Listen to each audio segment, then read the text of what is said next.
Hello everyone and welcome back to another video. Today I'm here once again with Frog Machine of Frog Machinery, his YouTube channel. Finally passing Rucka and Puya for my most frequent guest with 3 times on this channel. Just barely beating out Rucka and Puya's 2. So how you doing, man? Oh yeah. I'm good, I'm tired. Karaoke yesterday, so my throat's all sore and stuff, but no corona. Yeah. But yeah, I'm just tired and still kind of going through the motions with a couple of things, but otherwise I'm good. How are you? Oh yeah, pretty good, man. Yeah, the corona's a whole situation. I've been getting out a lot more recently, but before that it's been bad. I've just been inside on Discord, just in the VCs most of the time, whenever people are there. But yeah, it's I mean, like in Japan, we don't have a forced lockdown. Like in the US, there's people getting arrested and all this stuff. It's insane. Yeah.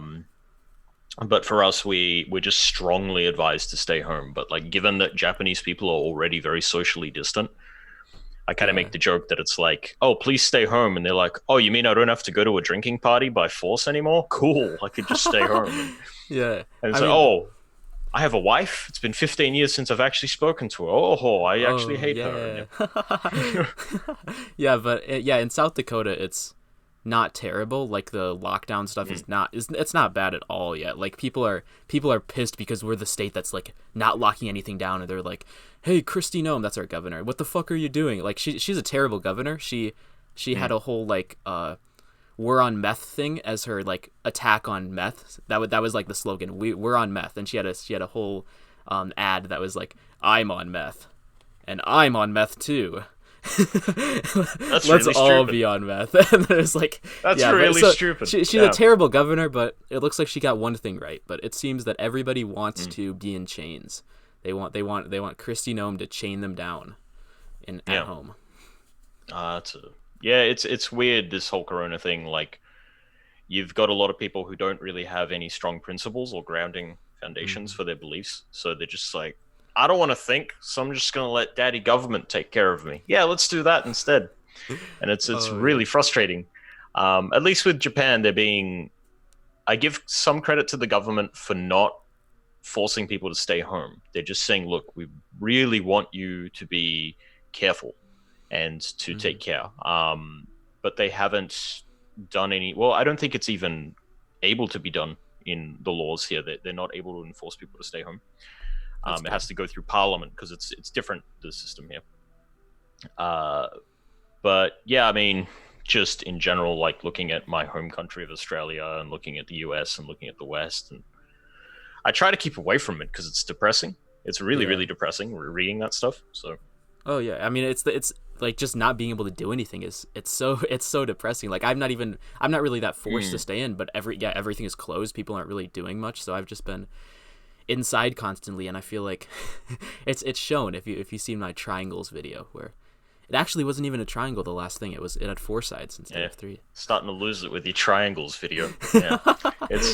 For me it's like a personal nightmare because I was teaching in March, but then suddenly all the schools were closed down, so I was at work basically doing nothing. I didn't have any classes to teach, so I was just doing paperwork.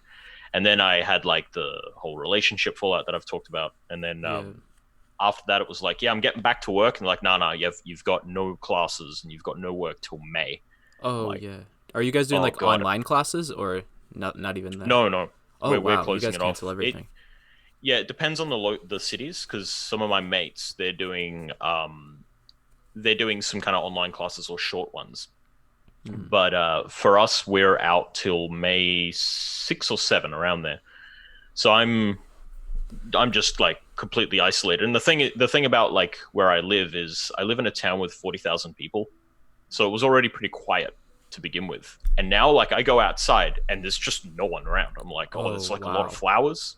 It's beautiful. Oh, yeah. It's really, really beautiful. But like for me, it's just been this incredible challenge of just, I need to will myself through a lot of suffering right now. Like I'm just kind of working through terrible. it. So, yeah. Yeah. So I ended up moving Isolation to sucks. yeah. Oh yeah. I ended up moving to online classes, which is nice because I really like learning independently. I mean, like I've taught Yeah, myself an entire philosophy pretty much by myself. Not obviously I'm not an expert by any means, but I really like learning independently. But that's there's good. also the fact that I'm like not with anybody. Like all my friends from college are spread out all over the country, and I won't get to Yeah, see them until August, which I'm getting really excited for August because we're all gonna be rooming together next year, and it's just gonna be hype as fuck. It's gonna be so fun.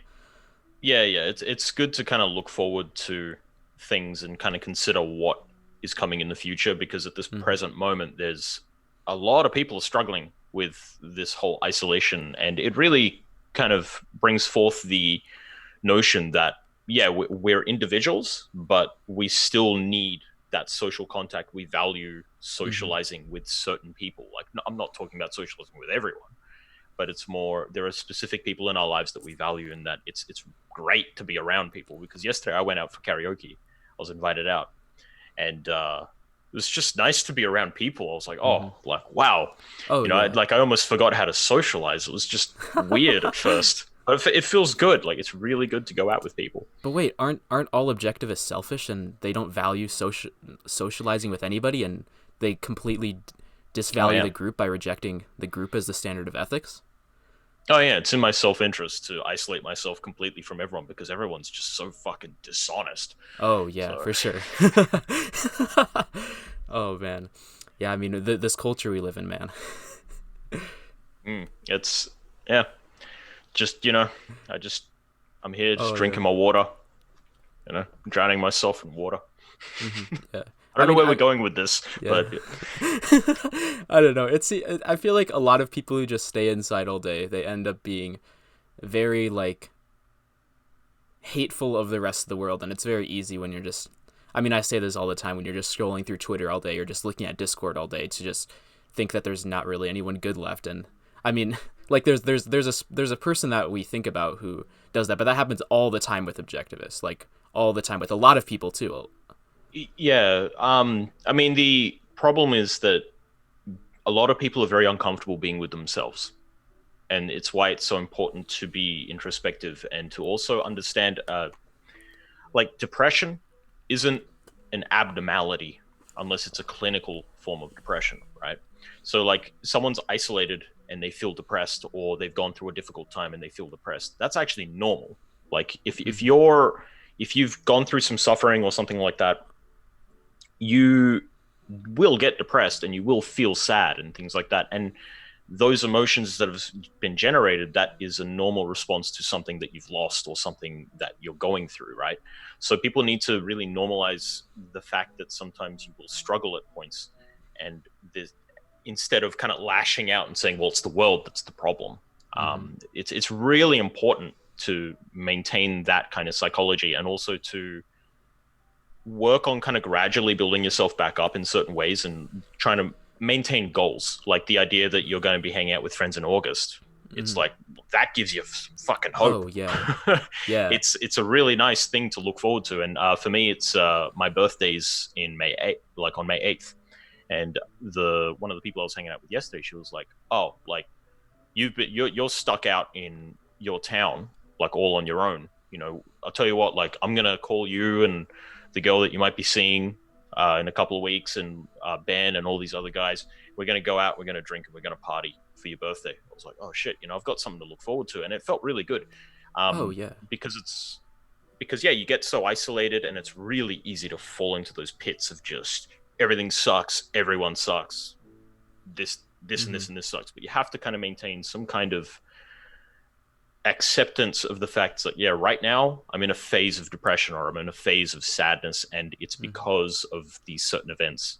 So I'm just going to pace myself and just kind of recuperate, and look forward to when I can kind of bloom again and kind of move Yeah. forward. Yeah, and I mean you can use times like this too to see like what are these things that you value strongly when you're missing out on things. It's Yeah, like what am I missing out on? You can introspect a lot. You can do a lot of self improvement and introspection work and just see like what do I value? What sort of things do I want to do after this is over? What am I gonna do when I can go out in the world again? And you realize like this is what I miss. Like I miss my friends. I miss going. Yeah, I mean that's the biggest thing right now. Just going and hanging out with friends and doing stuff. Mm-hmm. And like just the other day we went biking again, and we went to this like I think we talked about this earlier, but we went to a new mountain bike trail, and that was like really fucking fun, just hanging out with them and mountain biking and like yeah, all that shit. Like I haven't been as active as before lately, and I haven't been with friends as much lately. A lot of my time has just been spent doing homework inside and like doing like maybe little workouts inside, because I feel like I'm completely losing out on all types of workouts. But like I haven't been getting out and working out as much, and I haven't been biking as much. I haven't been hanging out with people as much, and it's like that takes a toll on you, because those are strong values. And when you are without your strong values, like if you value things strongly, that's going to have a massive effect on you. And you can't repress that emotion, because if you do repress that emotion, if you repress the fact that you feel so bad about these things, you can't value them as strongly in the future. Like you can't like if you're like, oh, I don't actually feel that bad about this, it's like, do you really value those things? Are you going to feel as good when you achieve them? Are you going to feel as good when you're with them again? The answer is probably no. Yeah, it's important for people to recognize that when you feel sad, it's not abnormal. As I said before, it's important to normalize that and go, I feel sad because I'm lacking these particular things which are important to me.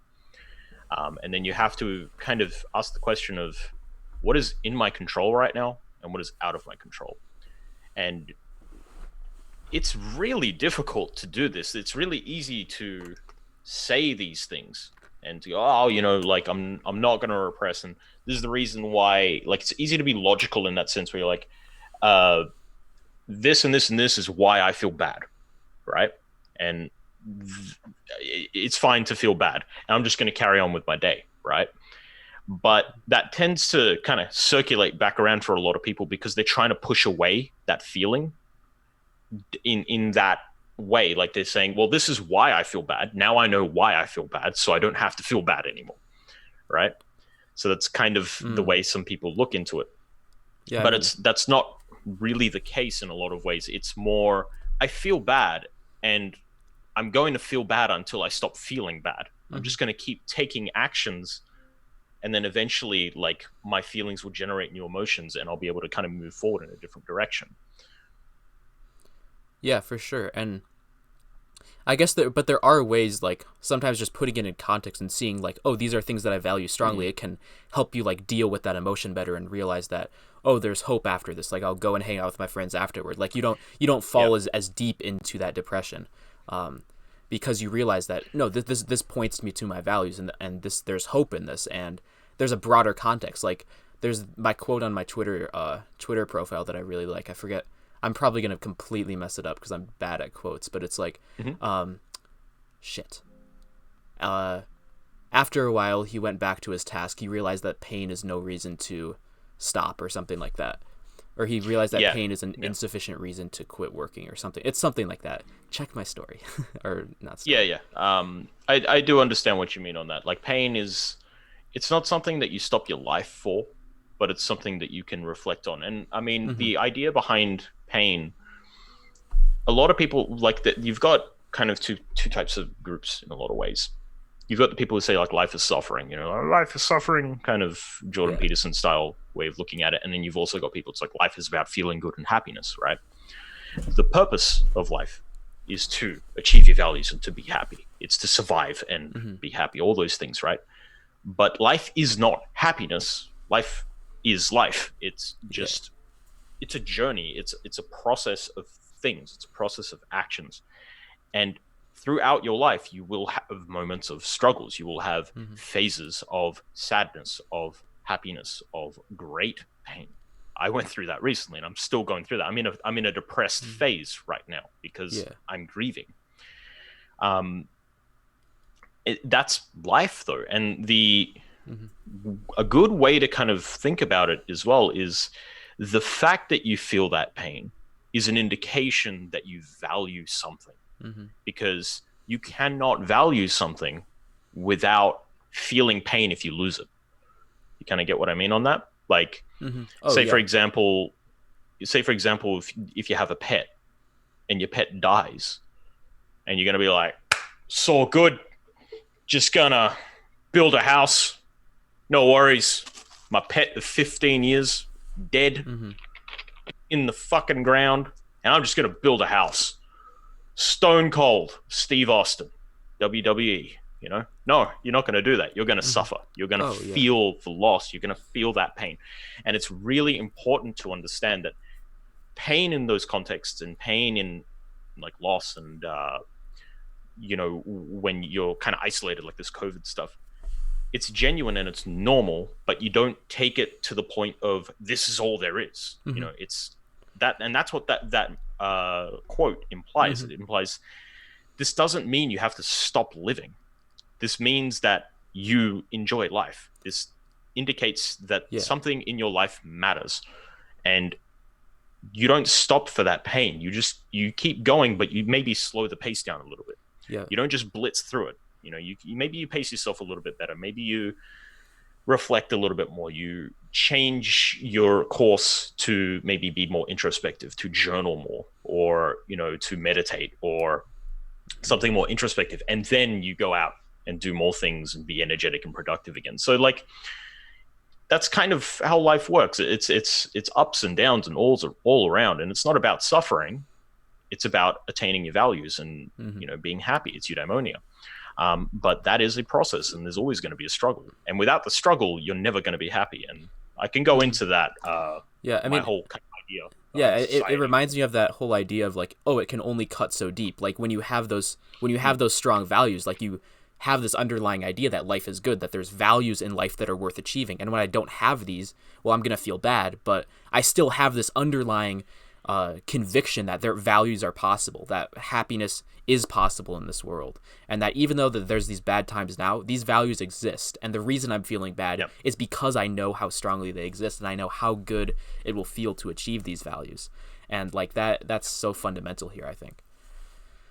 Yeah, it's really important to kind of recognize that difference of like, yeah, the reason it hurts is because I valued so much. It's a strong Mm-hmm. thing to me, and that's what drives me in life. Those things are what pushes me forward. And I mean, I've done a lot of thought on kind of there's this prevailing problem in society where people get very depressed. People get very numb, or well, I wouldn't say depressed, but rather just numb to life, numb to kind of Yeah, I mean that seems to living in. characterize depression quite a bit too. Like it's just the lack of motivation. You just want to sleep all day, and you feel bad, but it's Yeah, like a lot of it's just numbness. Like yeah, just a lack of motivation, a lack of feeling any values in life. So you just suppress everything and don't feel anything. yeah, and there is a point where if you're in a depressed state for so long, like there are a lot of biological things that happen which just kind of they concretize that physically, and you become that's like a personality trait at some point. It's like you're in a bad mood, and then 6 months later, it's a temperament, and it becomes a personality Mm-hmm. trait if you don't get over it. You don't get over that hurdle. And I mean, I try to think of how modern society is and all that stuff, and one of the thoughts I had is like modern society is so easy in terms of survival. Like you can get what you need if you work even just a little bit. You can get all the basic necessities to survive, right? So you've fit that bill, but there's also the achievement of values, the spiritual value of things, the self-esteem, because self-esteem is the predisposition to see yourself as competent to survive in reality, and also being deserving of happiness. It's those two fundamental things, right? And one of the things I thought of is it is easy to kind of survive just on that basic level. Universal basic income, for example. It's like you get that, and it's like, oh, yeah, I can survive easy, right? But what is it about that, and what is it about people just playing games all day, for example? Why are they unhappy? Like what's the fundamental element that they're missing out on? And a lot of people say, well, they're not attaining their values. It's like, okay, but what's behind values? Risk. There's a risk when you take action in reality. So it's like Mm-hmm. me starting to make YouTube videos, there was a risk of me being lambasted by people or judged by people. And that's a frightening thing at the first time you do it. Oh It's just like, yeah. oh God, what are people going to think of me? But I took the risk, and I attained so much from it. And I feel so good about myself because I took the risk and I won, right? Mm-hmm. Likewise, you say are afraid of getting into a committed relationship, or you are afraid to try a new job or to invest money in something. Like there is a fear of loss in that area, but attaining values involves some kind of risk taking. So when you're just surviving on this basic level, but you're not taking any risks, you become completely complacent, and that eventually leads to depression because you're numbing your mind. You're not Yep. actively your mind. You're not actively attaining something. It's just, well, I've got Steam with 600 games, and I can just play games all day. But those challenges aren't real, and you know it. The only Oh person yeah. you're lying to in that case is yourself. It's like, well, I beat Dark Souls. It's like, who cares? Like, it's just a game. It doesn't have any spiritual value in that sense. It's diminishing returns over time. So Yeah. that's what I think a lot of the problem is with like modern society and how it functions. And I don't mean to say that we need to go back to being savages or whatever. It's more that people need to be able to take risks, because taking risks is what builds confidence, or what builds self-esteem, because you say to yourself, I can survive in reality and I earned it. I deserve it. And that's, on introspection with myself, that's part of what I identified with my own confidence, because I moved to another country on my own. I took a huge risk, and it paid off. Like, I'm doing Mm. well. I got this kick-ass painting that arrived last night behind me. I'm just like, Heck yeah, yeah. that's fucking mine, and it feels good. So yeah, that's like that complacency and that depression, and how modern society has this big problem with mental illness.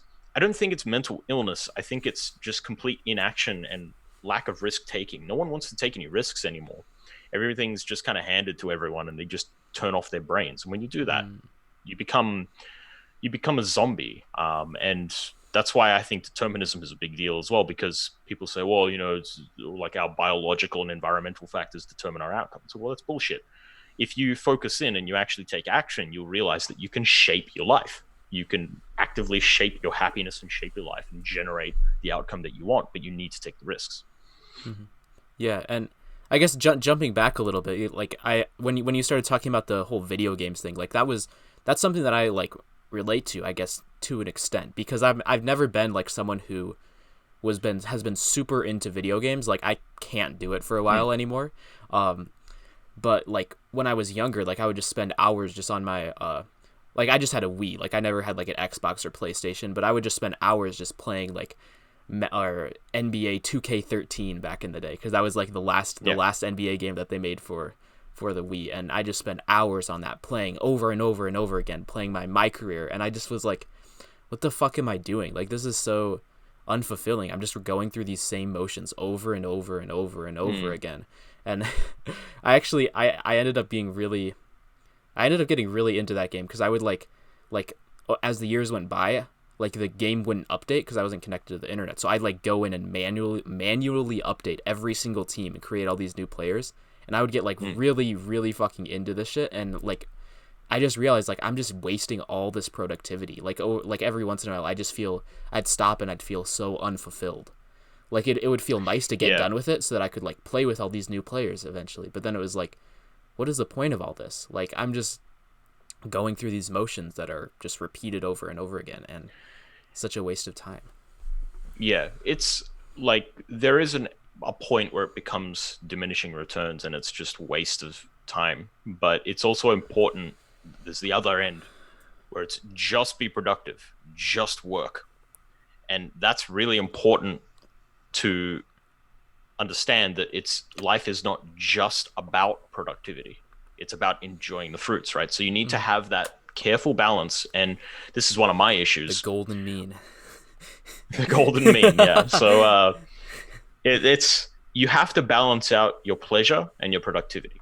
It's really important, because one of my issues is I tend to chastise myself over the fact that I'm enjoying something. Like, I'm gonna sit Mm. and play a game, because I'm really into games. I played a lot when I was younger, a shit ton when I was younger. I used to review them as well. And I wasn't satisfied. Like, the reviewing and the interviewing and stuff, that was really satisfying. But it got to a point where I just didn't feel like I was doing anything with my life. I was like, this is kind of, I'm too complacent. I need to do things. And I did the whole Japan thing and all that. But now I have the opposite problem, where I tend to think of that situation as, if I'm playing games, I'm not being productive, Therefore, I'm not doing well, and I should not be enjoying this. So I have this. I went the other way. I went the extreme Mm. of I'm too complacent. Like I'm really complacent. To I can't be playing games. I can't be doing that. So it's really Yeah. important to maintain that balance of it's okay to sit and play a game sometimes. It's okay to Mm. watch a movie. It's okay to just chill out and do nothing. Oh yeah. Because that is important to do. You know, it depends on your values, of course. But so like you've got these two kind of extreme ends, and you will notice with like Stoics and a lot of the people who go into like red pill philosophy, they go into that like extreme route of just work and focusing and working out all the time. And it's like this, it's Mm. good. All those things are good, but being able to just sit back and relax sometimes is also really good. Yeah. So you need to have that really careful balance. Yeah. I definitely notice myself sometimes like when I'll just be like sitting. I don't really watch movies or play video games very much, but a lot of it's just like listening to music or watching videos on YouTube and stuff like that. Mm. Like sometimes I notice that I'm doing that. I'm like, what the fuck are you doing? Like get to work, go do something. And I'm like, there's literally I don't have any work that I need to do right now. Like this is I'm Yeah. just relaxing right now. Like I check my planner, it's like there's no homework for me to do right now. I did it all like 3 hours ago, but it's like Yep. no, do something, do something, do something, and there's that like drive to do shit because like I mean productivity brings a lot of pleasure as well. That's one thing that's really nice Of about course. being Yeah. productive. Um, and that like and it feels really good to get shit done and be responsible in that sense. But also like there's times when you just want to relax. Like you can't just constantly work and burn yourself out because you're Yeah. not like you have a body, you have a limited capacity in that sense. Like for the same reason you can't run like a 6 minute mile pace for a whole marathon. I mean, some people can, but I definitely can't. Mm. Like because you're just gonna get exhausted, and it's like I can't like just work constantly 24/7. I can't do all that like this productive shit 24/7. I mean, I could try, but I would just burn myself out, and I would not be very productive by the end of that. So there's a lot of good things that can come from just sitting back, taking some Yeah. music, listening to some music, playing some video games, watching some movies, doing that sort of shit. Yeah. Absolutely. And I mean, for my own perspective on this was like it's been 6.5 years since I came here, and I'd sit down and I would be trying to play a game or I'm trying to watch a movie and I'm just kind of like anxious. I'm like sitting there, it's like, no, I need to go out and do stuff. I need Mm-hmm. to do like push-ups. I need to like go for a bike ride up a mountain again. But it's raining. But fuck it, I'm just gonna do it. You know, like it's that kind of Yeah. like push. I want to keep going, right? But then I kind of sat back and I kind of put myself into third person perspective for a second and I thought, and I was like, well, hang on. If I saw a person who was exactly as I am now, just and they came up to me and I was talking to them. Like it's just kind of taking perspective of like thinking of yourself as if like meeting a clone of you, Mm-hmm. exactly the same living conditions, and you meet them for the first time. What would you think of them? And I thought of that and I was like, this dude works really hard. He's a trainer. Like like I teach other teachers in a lot of ways. I've done a lot with that, and I've done summer camps and things like that. I've also written a book, and I do YouTube stuff. I do all this stuff. So, like, I think of that, and I was like, does he deserve to enjoy the fruits of his labor? And I was like, well, fuck yeah, of course he does. You know, because he's worked his ass off for the past 6.5 years. Like, what's wrong with taking a Mm-hmm. having a Kit Kat? You know, have a break, have a Kit Kat. You know, Yeah. this what the fuck is wrong with that? So, it really put it into perspective. I was like, oh damn, I'm too hard on myself sometimes, and it's not Mm. something that you notice until you make it explicit. You introspect and you go, wow, I'm actually really hard on myself, and you just settle a little bit and go, okay, I'm gonna like chill out. And I do a lot of meditation. Meditation is really good to Mm. just calm your mind and get focused in. So I do that, and recently I've picked up painting again. Some painting again. I'm like doing a lot of meditation. I'm just doing a lot of relaxation. I'm in that phase now of I need to take it easy a little bit, just pace myself. There's nothing for me to do right now. I make things to do. I do a lot of journaling, Mm-hmm. and I still make YouTube content, but it's all right to take some time out and go karaoke with mates and watch a bloody movie and catch up on things that I enjoy, because like I love my work, but I also love the fact that work gives me the ability to earn paintings like that, Oh yeah. and that's, you have to have that perspective. It's very important, because if you don't, you end up getting into that burnout phase and you just lose your passion for everything.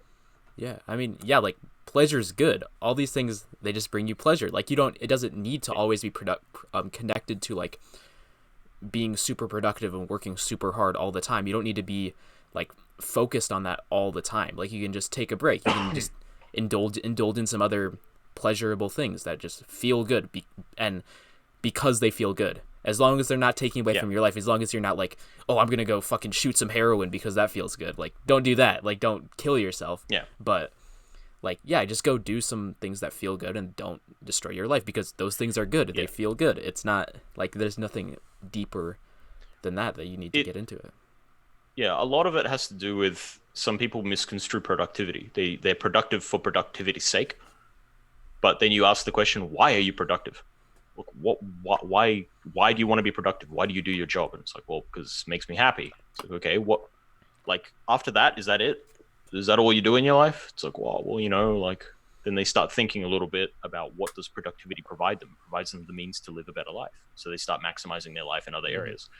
Um, so it's very important not to kind of maintain that idea that it's just about being productive, productivity for Yeah. productivity's sake. Like you can enjoy yourself, you can sit Mm-hmm. down and go on a Yeah. holiday, and I think that's part of why having those moments of holidays and planning like a Mm-hmm. getaway to switch off is Yeah. important, because I if you mean, don't do that, you burn out.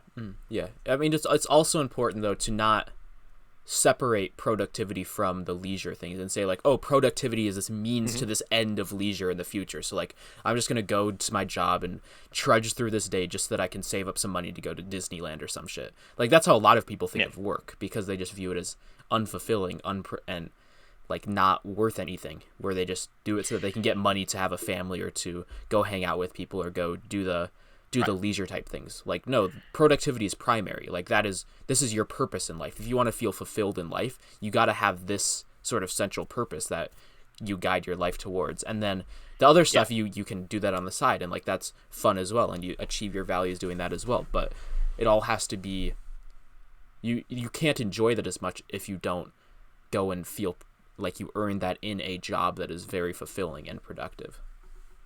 yeah. I mean, it's important to. It's a bit of a different problem in the sense that people are productive based on the notion that productivity is just some kind of thing that they need to do, and it provides no fulfillment. It's like a duty. It goes into Yeah. like duty principles and all that stuff. Productivity should not be a duty. Productivity is a chosen act that you've chosen based on values, and that's what fulfills you. So it is important. It's more of a problem when people do that. It's like, oh, I'm just working and slaving away. That they say slaving away. Mm-hmm. That's usually an indication they're not happy with their job. I'm slaving away at this job so I can go on a holiday, and or I could buy an Oculus Rift or something like that. Um, okay, you're not happy with your job then, so why aren't you changing it? Because productivity is like the primary thing you do in your life. Most of the time in your life, you're going to be working, and so it's important to have enjoyment in Mm-hmm. your job in that sense. But once you've gotten to that point, it's also important to recognize that it's not the only thing in life. Mm-hmm. There's more to it, but that's more of a case of it's more of a case of not burning out, because even Peikoff, like going into some of those high tier philosophers, the S tiers. Um, Yeah. so Peikoff, even I remember he was talking about basically burning out. Like it took him years to write a lot of his books, and he was just like, it's tiring and it's hard as hell to write a book. You have to maintain so much context. You have to take everything in. And yeah, there'll be moments where he would have like a big pause, or he said it was a struggle. Like he was really, really struggling to get through it. And you need those times where you can take a holiday, you can take a break, and you can enjoy different things, and then get back to your work. So you have to always maintain that balance. If you just take productivity for productivity and pleasure for pleasure, this is just hedonism. This is just stoicism. Like there's no enjoyment Yeah. in this. Yeah. It's an integration of the two. Like Hmm. there is pleasure in productivity, but there's also pleasure in the fruits that are earned from being productive too. Yeah, I mean, it's another example of just one false dichotomy that objectives themselves. I mean, Mm-hmm. let's. I kind of want to see if Integration. I can tie it to the whole subjectivism intrinsicism thing. I mean, like that might be rationalistic to do, but when I think of like false dichotomies, I always like to tie it to intrinsicism and subjectivism to sort of integrate it with my broader worldview. And there's a sense in which that whole like pleasure seeking for pleasure seeking sake is a subjectivistic mindset. Like it's just like, oh, I'm just going to do whatever feels good, and that's what hedonism fundamentally is. It's just whatever gives me these positive emotional states, sort of disconnected from reality. And then intrinsically it's the stoics would kind of be treating the stoicist mindset would kind of be treating work as just this intrinsic value apart from whatever it brings to an individual, just something intrinsic in reality as sort of a value. Yeah, they're treating so the idea of productivity or stoicism kind of being intrinsic in that sense would be treating it like it's treating work as if it's an external purpose. It's the purpose of humans is to work or to be Mm-hmm. productive, right? But for who are you being productive? Like why? What is the standard here? And usually a lot of stoics, I'm assuming, would be religious. So it's like, Yeah. okay, so there's this world of forms that they're working towards. It's you go through the work, you go through you know, the suffering of it, the monotony of it to reach the golden gates, that Mm-hmm. kind of mindset, right? But then the subjectivists would be like, well, no, God is dead and we killed him, and we don't need no God.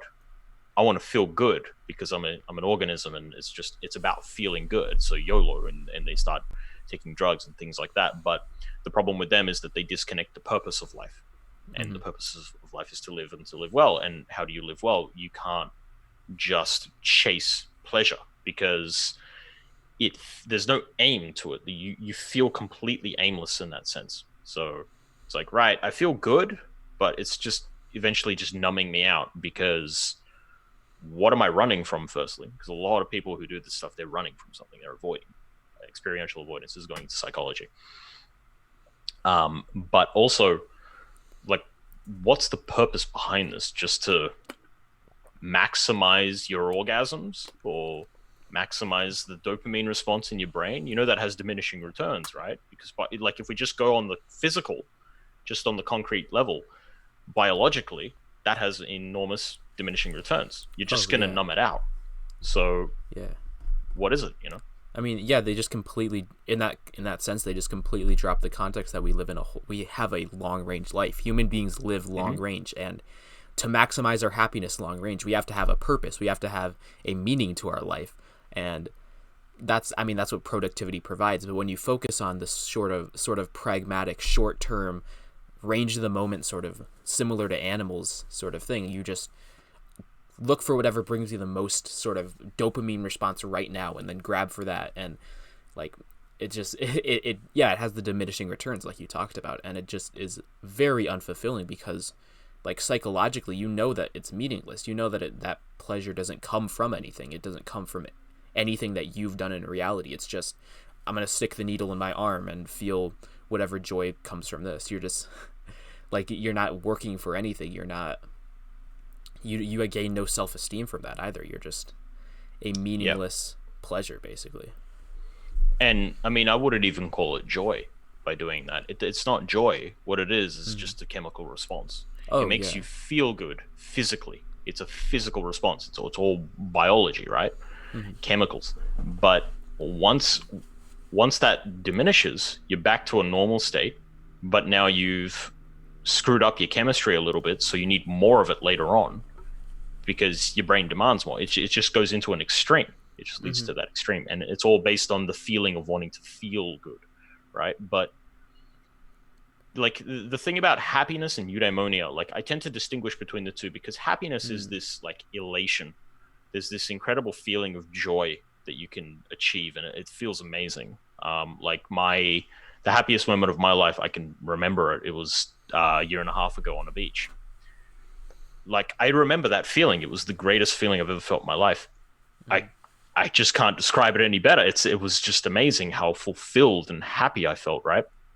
Yeah. But there's also this contentment that you want in your life where you feel capable of living in life. You feel like you've deserved where you belong. You are where you are. You can survive and you're happy. And it's a part of self-esteem, that eudaimonia. It's that's what Mm-hmm. self-esteem is. It's that competency, and it's that acknowledgement to yourself of like, yeah, I deserve to be here and I deserve to be happy, and this is good. You know, you'll have those big spikes of happiness, but then you just have that consistent feeling of joy in your life. You enjoy your life. You recognize it. But with someone who chases pleasure, usually they're escaping something. And that is, I Yeah. know that's psychologizing, but I'm a counselor, so I'm going to do that. Oh. It's like people chase pleasure. Why? Because they're missing something in their life. Usually it's because they're missing something. What are they missing? Well, it doesn't matter. YOLO, drink a lot, right? Mm-hmm. And one of the problems that people face in the future is like they regret a lot of their past decisions. Like, oh, I used to drink a lot and I hate my old self. It's like, no. You have to accept the fact that your old self was Mm-hmm. at that stage, because that's how you develop a healthy self-esteem. You have to accept all of you, and you have to be honest about the mistakes you made and not hate yourself for it. Just be like, look, I made the error and I've now reoriented, Mm-hmm. right? But yeah, hedonists, they tend to just chase pleasure for the sake of pleasure, and it numbs them because there's no purpose behind it except for that feeling, and it ends up diminishing returns. And there's no consistent eudaimonia there. There's no consistent Yeah. feeling of joy and deserving of this stuff. It's just, I feel really good, and then it goes back down to shit again, and then I need to do more to feel good again, Yeah. because there's it just devalues everything. You didn't earn much. It's easy to drink. It's easy to have rampant Mm-hmm. sex. Like, that's not hard to do. It's easy to make a shit ton of money being a dishonest person. Really, really easy. And it's easy to just like go study and be a banker like a stoic and then make a ton of money, right? Yeah. But do you actually want to do that? If you wanted to be an astronaut or if you wanted to be a pianist, well, you know that. And that Mm-hmm. eventually is just going to culminate in you being unhappy because you've just chased something based on either the intrinsic, the Platonic standard of like stoic and productivity for productivity's sake, or you've chased pleasure for the hedonistic, like for the hedonistic sake, to escape certain responsibilities for yourself. And I'm not talking Mm-hmm. about taking responsibility. No, it's nothing about community and all that shit. It's about, what do you want? Have you thought about what you want? Have you thought long range about what it is that matters to you in life? Like, what matters? And Mm-hmm. people are like, oh, nothing matters. Sex matters. Well, that's a poor thing to value as a primary, because it's easier to get. Because once you get it, what do you do? Okay, well, nothing matters again. You know? Yeah. Yeah. I mean, and then, yeah, this, I mean, this just all ties back to this like fundamental, like, not tying together productivity and pleasure, not tying together life and happiness. You just, Yeah. a lot of people like to separate the two, but no, those two are very much intertwined. You shouldn't sacrifice your happiness for life, and you shouldn't sacrifice your life for happiness. Those, like, that doesn't make any sense, because when you sacrifice one for the other, you get neither of the two. If you sacrifice your life for happiness, like, you're just gonna be a heroin junkie who ends up dying in an unhappy and living an unhappy life. But if you sacrifice your happiness for life, quote unquote, you're gonna live a really unfulfilling life and very um, unmotivated, and you're going to be unmotivated to keep on living, because you're just going to be like that, the stoic type person who just goes to his job and like just works for no reason, works for no positive emotional states, and it's like, what the Yeah. fuck am I doing this for? Why am I still doing this? Like, don't I want to be happy? And you're just going to end up not living either. um Yeah, and it's also a disconnect of understanding what a human being is and our essential faculties, or this, yes, the characteristic that defines us, which is conceptual faculty. We're mhm. conceptual, and hedonists kind of just disconnect that and go, no, we're just animals and we get stimulated by things, pleasure pain principles, right? So they disconnect that conceptual faculty. That doesn't matter. Just enjoy life as much as you can, and then eventually die in a gutter somewhere. Um, Simultaneously, on the other end, you've got the Stoics and things like that. They go, yes, we're physical, but there's some kind of greater meaning beyond us Mm. that we don't fully understand. They're either the agnostics are the worst because they're like in the middle. They don't want to make a choice. They don't want to act. But like with someone who is, say, a Stoic and they're really religious or just fundamentalist in general, they something is greater than me, and that's what I'm working towards. What that greater thing is, I don't really know, but it's like some kind of abstract concept. So it's highly rationalistic. It kind of disconnects things from reality and go, we can't really understand God or this higher meaning, but I feel it. It's there, and I'm just going to work for productivity's sake, and I'm going to hold on to the hope that there's some kind of gate at the end that's going to open up for me, and I'm going to have like the coolest bitches when I die. You Oh know, yeah. so there's this. Both of them kind of go different ways. One's purely physical, where it's like, oh, okay, biology is all there is. Concepts don't matter. None of that fucking matters. I just want to have sex. I want to have fun. YOLO, you know. And then you got the other side where they're like, the concept of God is beyond our understanding, and we are conceptual people, and we'll use our mind and all that. But we're striving to meet this particular standard, though we don't actually know what the standard is. We can't explain it. We can't define it properly. But it's not about me, and that's the problem, you know. So one of them is it's all about me, and feeling good. The other is it's not about me. I can conceptualize it's about something, but what is that something? I don't know. I'm just going to work to it, and then eventually, when I die, I'll get my 40 bitches. Yeah. You know? And yeah, I mean that like the whole that I mean just focusing on one of those mentalities, the whole stoic mentality, like back when I was Catholic, like this was big for me. Like the way that I used to journal writing about pleasure, it was like with such disdain. Like pleasure is this evil thing that just gets me to sacrifice my long-term sort of I conceptualize it as like happiness. I want to be happy in the end, but like what did that mean? Like I was so very anti-pleasure, and I mean there were a lot of problems with that. I was extremely like sexually repressed and like all those sort of things, and it was yeah. And I mean, I didn't grow up religious, so I didn't see those things. But me talking about this stuff and then you just confirming it for me, it's like, okay, so I psychologized accurately because that's how people see life. It's if you don't integrate and you don't balance those two together, you don't get them in that whole of like you're a human being, you have a certain nature and things exist. Reality is real. It's there for your taking. Now, what do you want to do with it? That's how I see my life. And it's like, well, what do I want to do? What is important to me? And I look around and I integrate and I think of things. I form concepts. I'm like, okay, what's important? Why do I want it? And I come up with reasons as to why I want it, and then I go pursue it. And I have this mindset where generally, if I want something, I'm going to get it. I'm really determined when I want something. I've always been like that. And that, like, I go with it all the time. I'm like, I want this. Why do I want it? It's like, because it's important to me because this is okay. I'm going to get it. Like I did that with my previous relationship. I was like, I saw the girl and I was like, I want her. I was like, I just looked at her. I was like, I want that Pokemon. And it's like, that's a very, very hard Pokemon to get, but I'm getting it. I'm fucking getting it. And I got it. You know, I was really happy. So it's like, you have to be integrated in that sense where you understand that you want to be happy. You want to find some kind of meaning and some purpose in your life.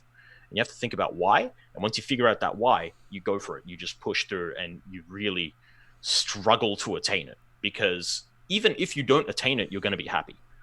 That's the thing about it. Because a lot of people are like, well, you know, when you achieve your values, you're happy. It's like, no, when you're working towards the values, you're happy. And the reason why is because it's important to you. Like, this is the objectivity of values, right?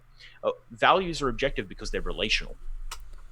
So, like, say, for example, like I'm passionate about painting, and people see me, like, I paint, and I can tell you objectively that it's valuable to me, right?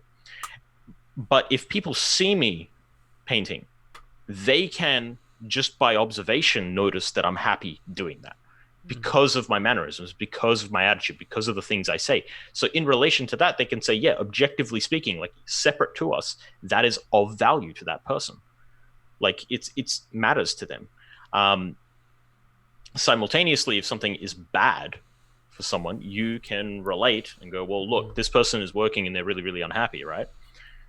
And they might not recognize it. They might just go, oh, you know, because stoicism or whatever.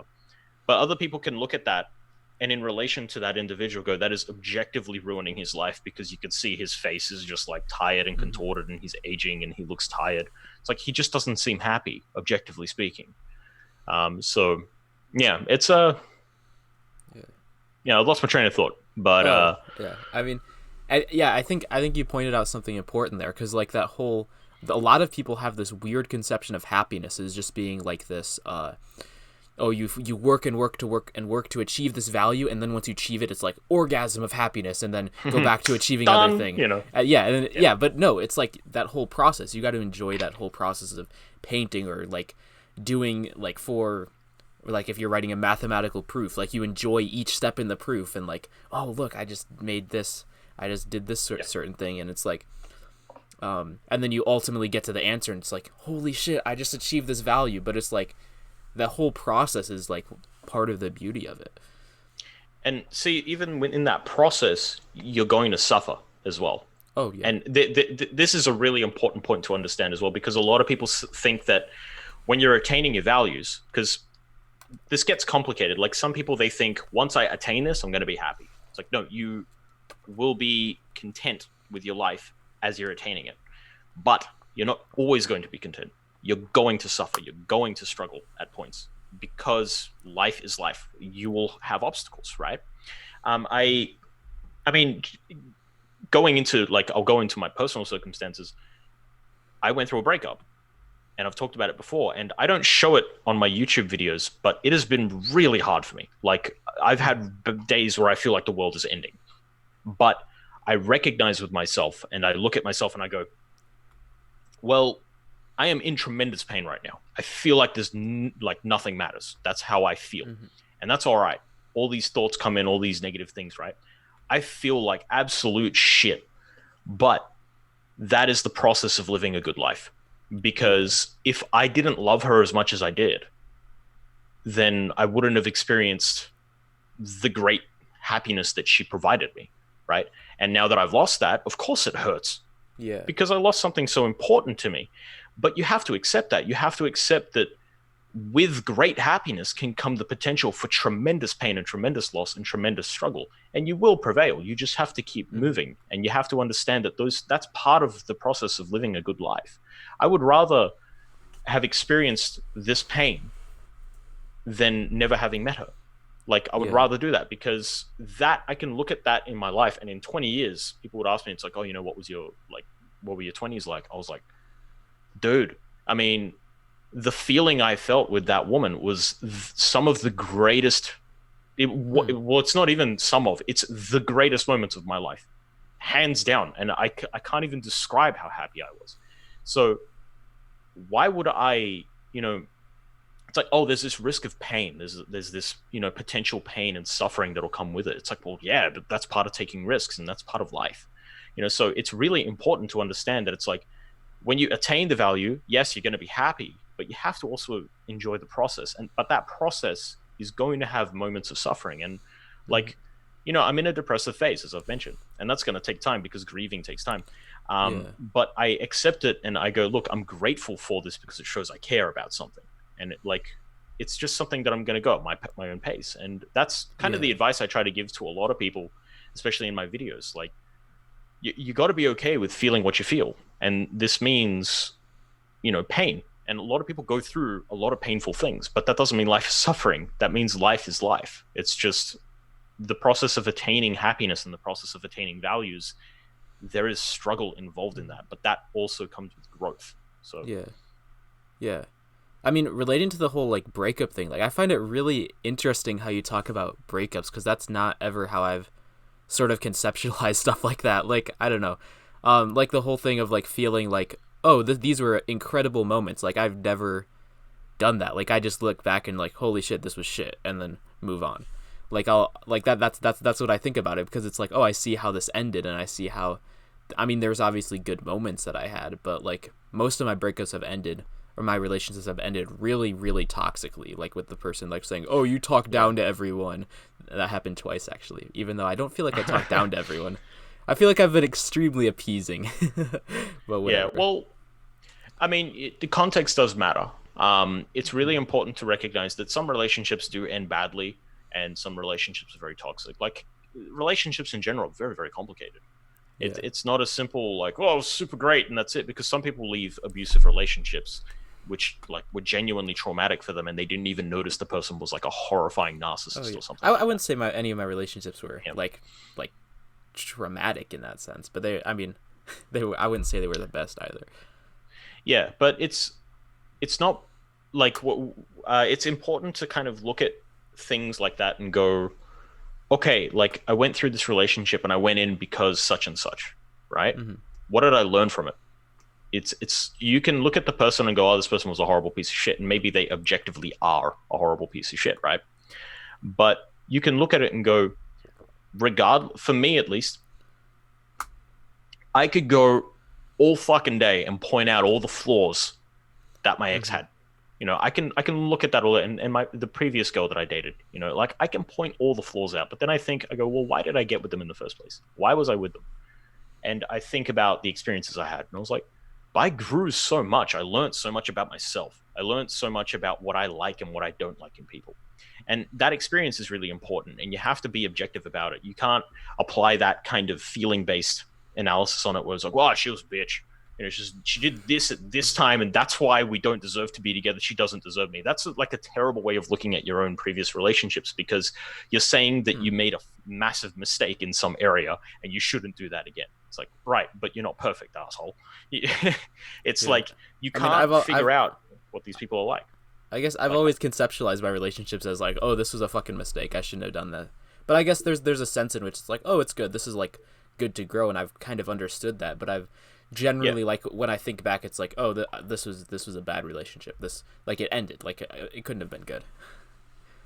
Yeah, I mean, like there are, as I said, there are such things as bad relationships. Mm-hmm. Like there's a good relationship or a not so good relationship. There's a bad relationship, not so bad. There's a lot of different things there. But it's just important to understand like what you got out of it and appreciating the fact that you actually experienced it, because that's part of the process of life. And if you try to treat relationships in that kind of sense where it's, oh, this relationship was a fucking nightmare and like I feel bad about being in that relationship and I shouldn't have been in that relationship. It's like, okay, but what's your standard of a good relationship? Like, are you looking for a perfect relationship? Because there's no such thing as a perfect relationship. That's a platonic standard. Mm-hmm.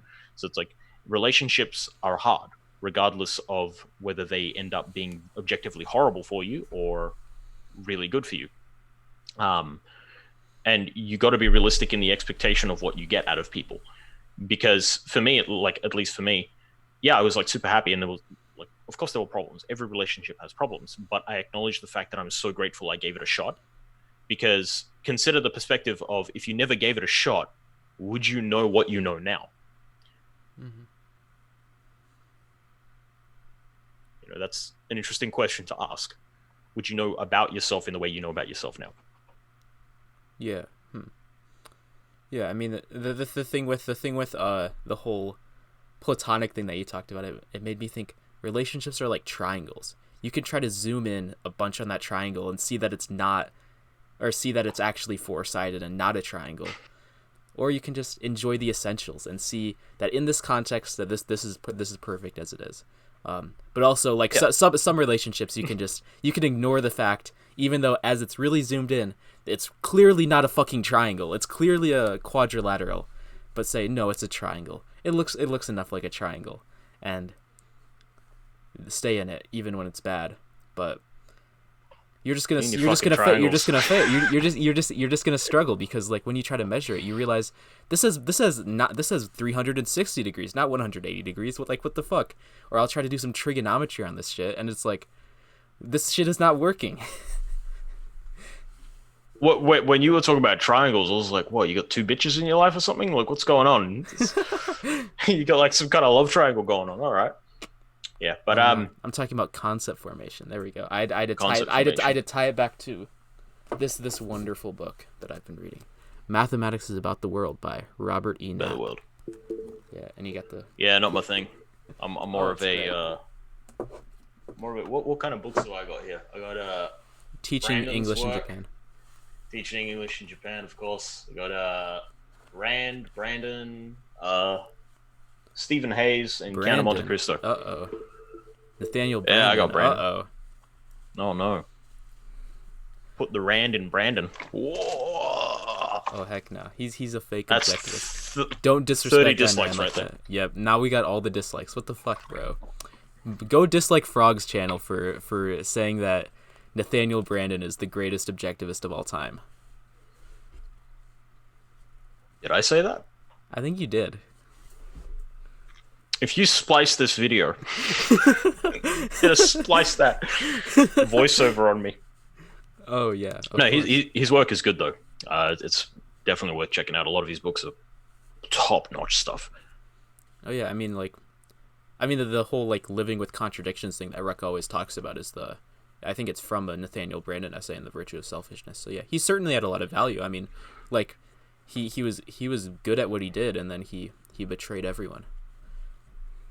I mean, the whole thing that happened between him and Rand is complicated. He fucked up pretty bad, Oh yeah, because he, I mean, the affair stuff. I don't like to go into people's personal life on this, but yeah, he lied to Rand, and he was trying to he from his journals and things like that, he was saying like he felt really conflicted about it all and he didn't really know what to do. But then he eventually wrote a letter and he gave it to Rand, apologizing to her and saying like what he had done and that he was sorry. And yeah, she obviously like rejected him and all this stuff. And I try not to go into like he did a horrible thing, but likewise there are a lot of different scholars who have come out and they've inspected Rand's journals and they've done work with Brandon's stuff and they've looked in all of it hmm and they've said things like, well, like after this, it was obvious that Rand was like really heartbroken. It really yeah. tore things up for her, and she wanted to kind of rid him of objectivism and all that. And then he kind of fought back, and I mean, they're both dead at this point. I condemn him for the action he did, but I think he condemns himself as well because when you read a lot of his later works, you can tell that he's very honest about where he's at with things. And for me, I don't just buy into the whole notion. Like I don't like it when people tell me what not to read. I hate when people do Yeah. that. So it's like you shouldn't be Oh reading yeah. Brandon. And I was like, excuse me, don't tell me what to fucking do. That's reverse psychology for me. I just end up reading it Yeah. instead. I mean, isn't Um, isn't like the Passion of Ayn Rand? Isn't that like the thing by the Brandons that was? I don't know if that's the actual title of it, but there's like, it's just like full of something like smears that. and shit and like dishonesty. I haven't read it. Right. The because there's a couple of different books. So you've got the Judgment Day, Passion of Ayn Rand, which is like the re-release of it, which is from Mm. Nathaniel Branden. And then you got Barbara Brandon's work on the life of Ayn Rand and interviews with her. And then hmm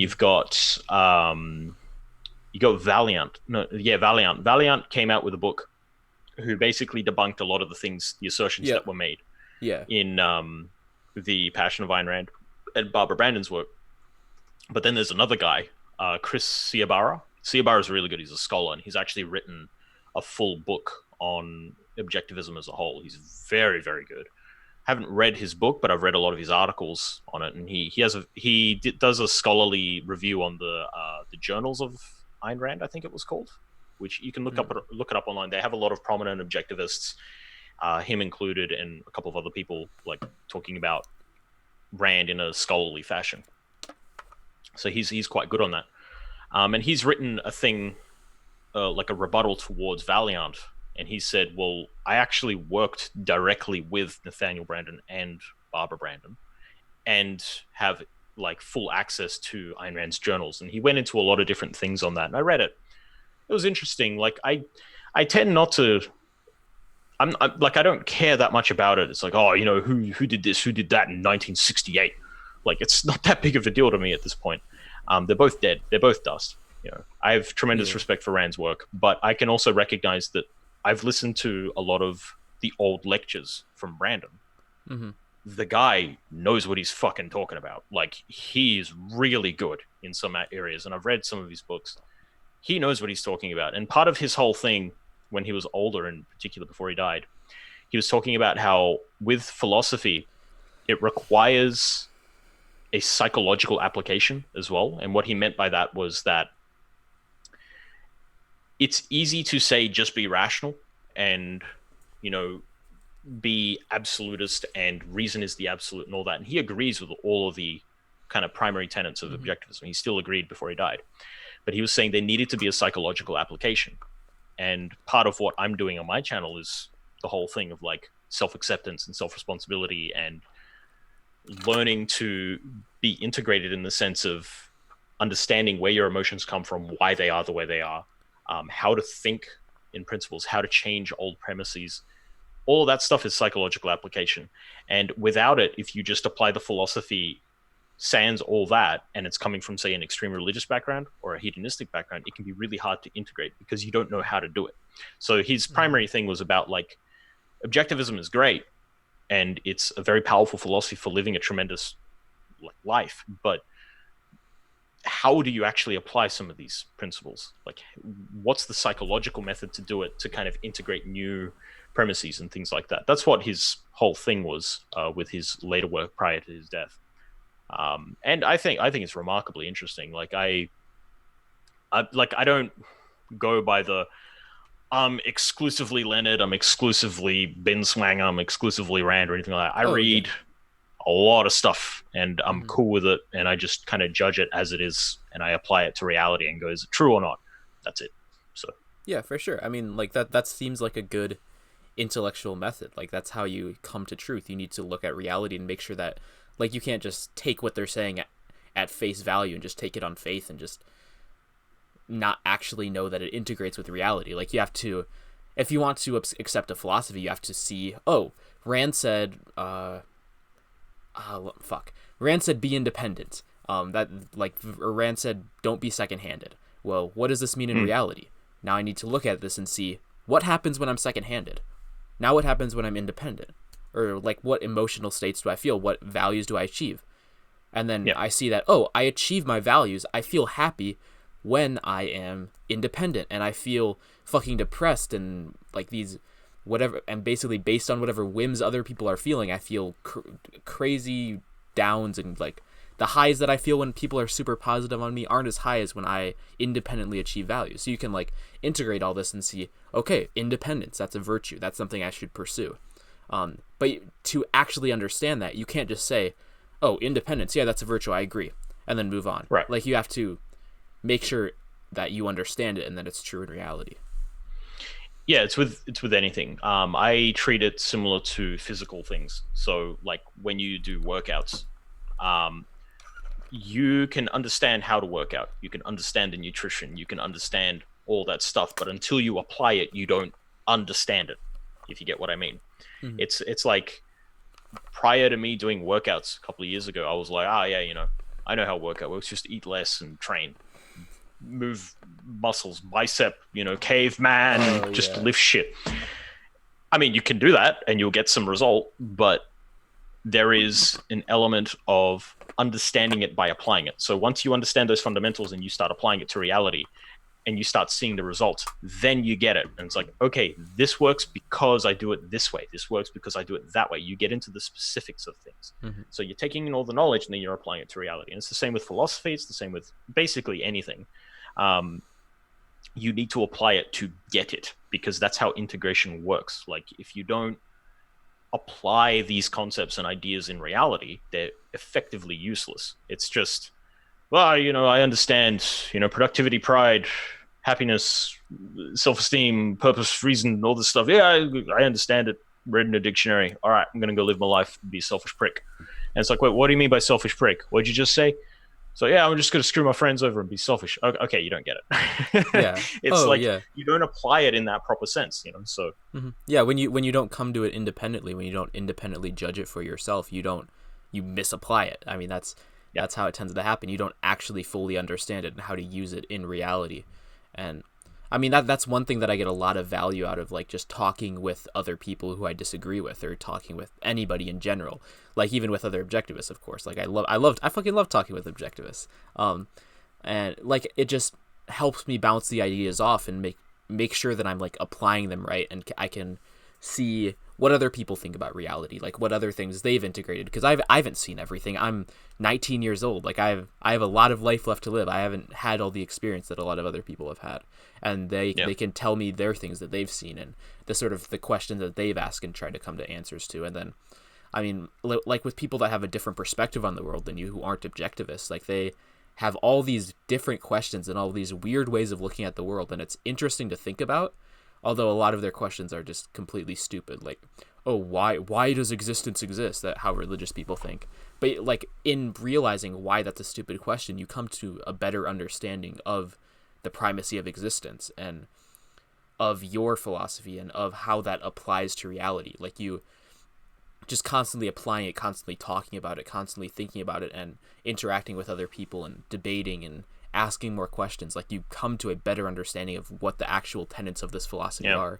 And I mean, fundamentally, you come to a better idea of what truth is. Like it's not like the goal shouldn't even be just, oh, accept Rand's philosophy. Like I want to find out what's true. If Rand's wrong, prove me wrong. If Rand's wrong, point to something in reality that says so. Because I believe in Rand, and I'm going to point to every single thing that I see in reality to argue that point. Yeah. Well, I mean, this goes into the whole notion. One sentence that I like is objectivism doesn't exist. That statement, I really like that statement, because objectivism as just a concept, it's just a bunch of abstractions put together that happens to tie to reality. That's what a philosophy is. It explains reality, right? But what's the ultimate answer to everything? When you're looking for an answer, you look at your fucking chair, you look at reality, you look at things in front of you, you know? So someone can give you all these ideas, and they can provide you with like, oh, you know, sex is a celebration of your values, and you can celebrate your values with any hot bitch. So go do it. You know, the hotter they are, the more aesthetic they are. Therefore, it's really good. It's a heightened self-esteem. So you can rationalize all this stuff. You can come up with these ideas, but how does it relate to reality? And what would be the result of me applying that? And when you start to kind of apply those principles, you realize maybe you don't feel so good about it, or you get some kind of result which ends up backfiring on you and negating aspects of your life. And that's what it's about. Is it for my life or is it against my life? And when I was learning objectivism and kind of reading it and understanding it and all that, I applied it directly to my life, and I did some really, really big changes. I made some huge changes in my life when I was doing it. So I was getting the results over a process of time while I was studying it. So I was like theory and practice. And through that, I was able to integrate real quick, because I was like, all right, yeah, this works. I could see like I'm way happier doing this, and I'm way happier applying these kinds of principles. I'm making mistakes on the way. And this, like, I'm not talking about doing it perfectly. No one does anything perfectly in that sense, you know. I was making mistakes, but I was learning. I was kind of reorienting. I was restructuring how I look at things and how I understand things. And through that, you get it. You get it. And I mean, my book, I think I mentioned it. Where did I mention it? I can't remember where I mentioned it. But my book is basically just a collection of essays that I was writing because I was trying to solve the problem in my job. So I was reading Ito at that time, Introduction to Objectivist Epistemology. And I was like, I want to apply this to language. So I just started applying it. And I didn't fully get it because that book is quite challenging. I was like, maybe I'm not understanding this properly and this and that. But as I was practicing it, as I was doing it more, and I noticed my brain was hurting. Like I was really tired every day I was writing these essays because it's just so much work. It's so much mental work. But I felt good, and I just gradually, it just got easier and easier to do. And then eventually I got to a point where I was like, yeah, okay, I get it. And it works. It makes sense because I've applied this to my job. And that's how you learn. It's a form of learning. You have to apply things to reality, not I'm applying my life to objectivism. It's like, no, you apply objectivism to your life because life is what is real. The abstractions aren't real unless you apply them. They don't become an actualized principle until they're applied. Yeah, that's definitely a problem with a lot of people who are very like into philosophy and very into abstract ideas. Like they're valuable, but they're only valuable in as much as you actually apply them. Like it's really easy just to like sit at home and read all day or like listen to courses all day and never get outside and go like grab a few drinks with your friends or something, or like go bike at the fucking bike trails or anything like that. Like though you're not going to know the philosophy as well as you could have if you just sat home and read the books, but well, actually you are going to know the philosophy as well because you're actually going to understand it. Like you're going to see how it applies to reality. So you'll understand the philosophy better when you go out and do shit. rather than just reading it at home constantly. Like Yeah, you know the specific word combinations a lot better when you just sit at home and read all day, but you don't actually know what those words refer to. You don't know what they mean. You don't have yeah, the percepts in reality. You don't have the concretes that these abstractions refer to. exactly. Yeah, exactly. Like you're not relating these concepts and these abstractions to concretes. You're just formulating it in your head, but it's just floating in there. It's not Mm-hmm. tethered to anything actual. So once you start applying it to reality, that's when you get it because you need experience. This Mm-hmm. is similar to, for example, learning how to fix your bike. Have you ever replaced a punctured tire in a bike, like I a have tube? not. I fucking hate doing it. It's the worst thing in the world. I hate fuck tires, especially like road bike tires because they're so Yeah. small and you get little levers. Jesus Christ, like bleeding hands and shit. I hate doing it. Oh And shit. it drives me insane when I watch a YouTube video. Some guy's like, this is how you do it. Donk, donk, donk, donk. 2 minutes, done, YouTube. That's how you do it. Like and subscribe. I was like, fuck you, Oh man. man. I'm just like, Yeah.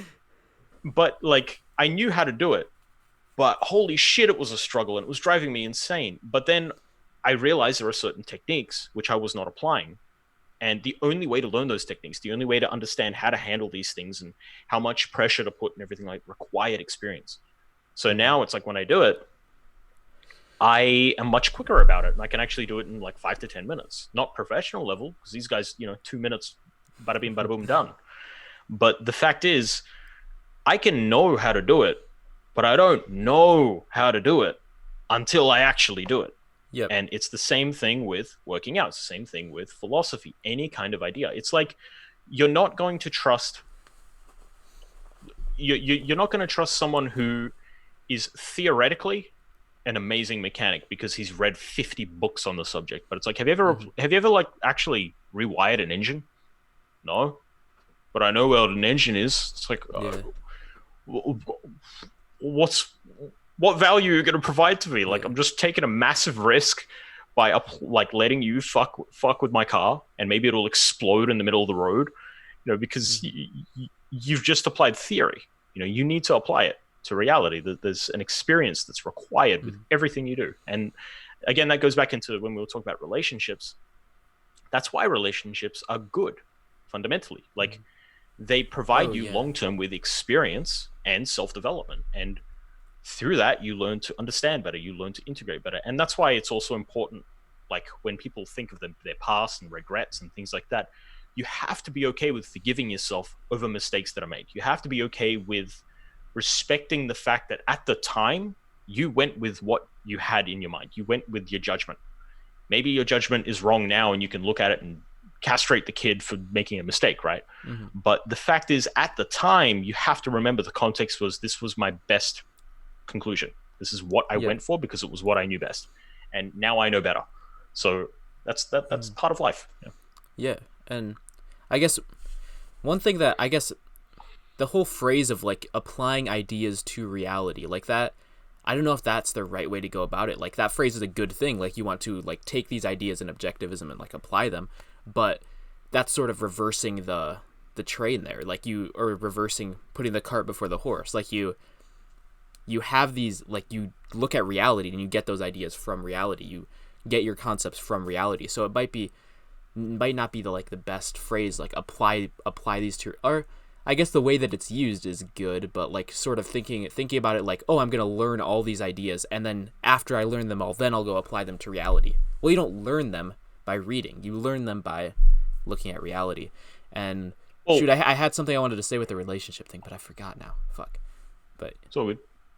Well, in terms of applying ideas to reality, applying something implies that you've taken something from reality. So ideas obviously come from reality. You look at reality, you formulate an idea, and then you come up with the conclusion, and then you apply it to reality. So, I mean, we're going in a circle in mm-hmm. that way. Like Yeah. you percepts, concepts, formulate, Yep. apply.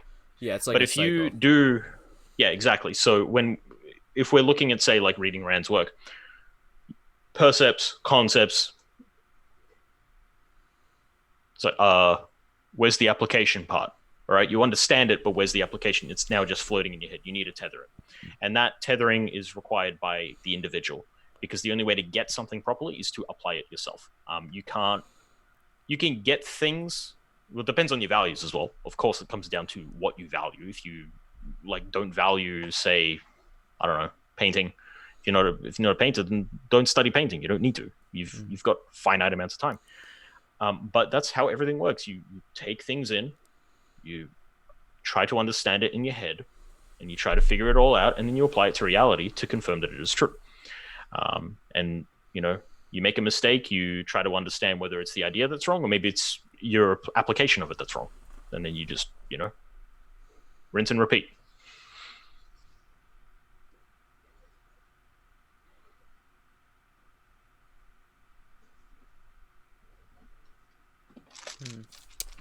Yeah, for sure. I mean, I think we summarized that concept well. I couldn't think of anywhere to go off of that. So sometimes that happens where it's like, oh, he said something, and it's like, oh shit, now I don't have anywhere to go with that. That happens a lot in conversations, I notice. But it's like, oh, good. Yeah. No, it's definitely good. It means you summarized the point well. I don't have anything I need to correct you on. Yeah, I mean, like, if someone wants to correct me, I'm always happy to be corrected. I've been corrected by people before. Oh yeah, correction's awesome. Yeah. I love it when people correct me, because it's like, yes, now you're telling me like I was getting this wrong, and now you're telling me like the truth. Now I can figure this shit out now. Like, throughout my whole life I've been blind, and now you're finally showing me this light. Yeah, and then it's like, I'm gonna like praise you to the heavens and treat you like my next philosopher king, and I'll just be like, dude, disconnect, call, like, block. Yeah. It's like, you don't get it. Fucking don't do that. Yeah. Yeah. But it's being corrected is fine. I've always been okay with being corrected by people. I remember it was one thing, like an A equals A is A thing. Yeah. There's no dichotomy between the two, but I argued that there was, and then someone corrected me, and I remember like I was corrected on it, and like physically I was just like, oh, I want to fight back, but then I kind of sat back and I reflected, and I thought, no, I think he's correct, because what happened was I made the error of thinking too much in my language teaching career, because when I'm teaching language, I'm not teaching kids equals, I'm teaching them is. And it's really important to do that in my language teaching courses. And I was thinking, it's like, no, there's no dichotomy, because when I think of that, I was like, yeah, no, you corrected me. Thanks for correcting me, because I was just making a mistake and thinking from that language teaching perspective. So, being corrected, it teaches you to understand your own thought processes better, and to change little habits that you might form and be clearer. Like, I've got a friend who puts my feet to the fire basically all the fucking time. Like, he challenges me constantly on every assertion that I make. It's good, because that sharpens my mind, sharpens my capacity to think.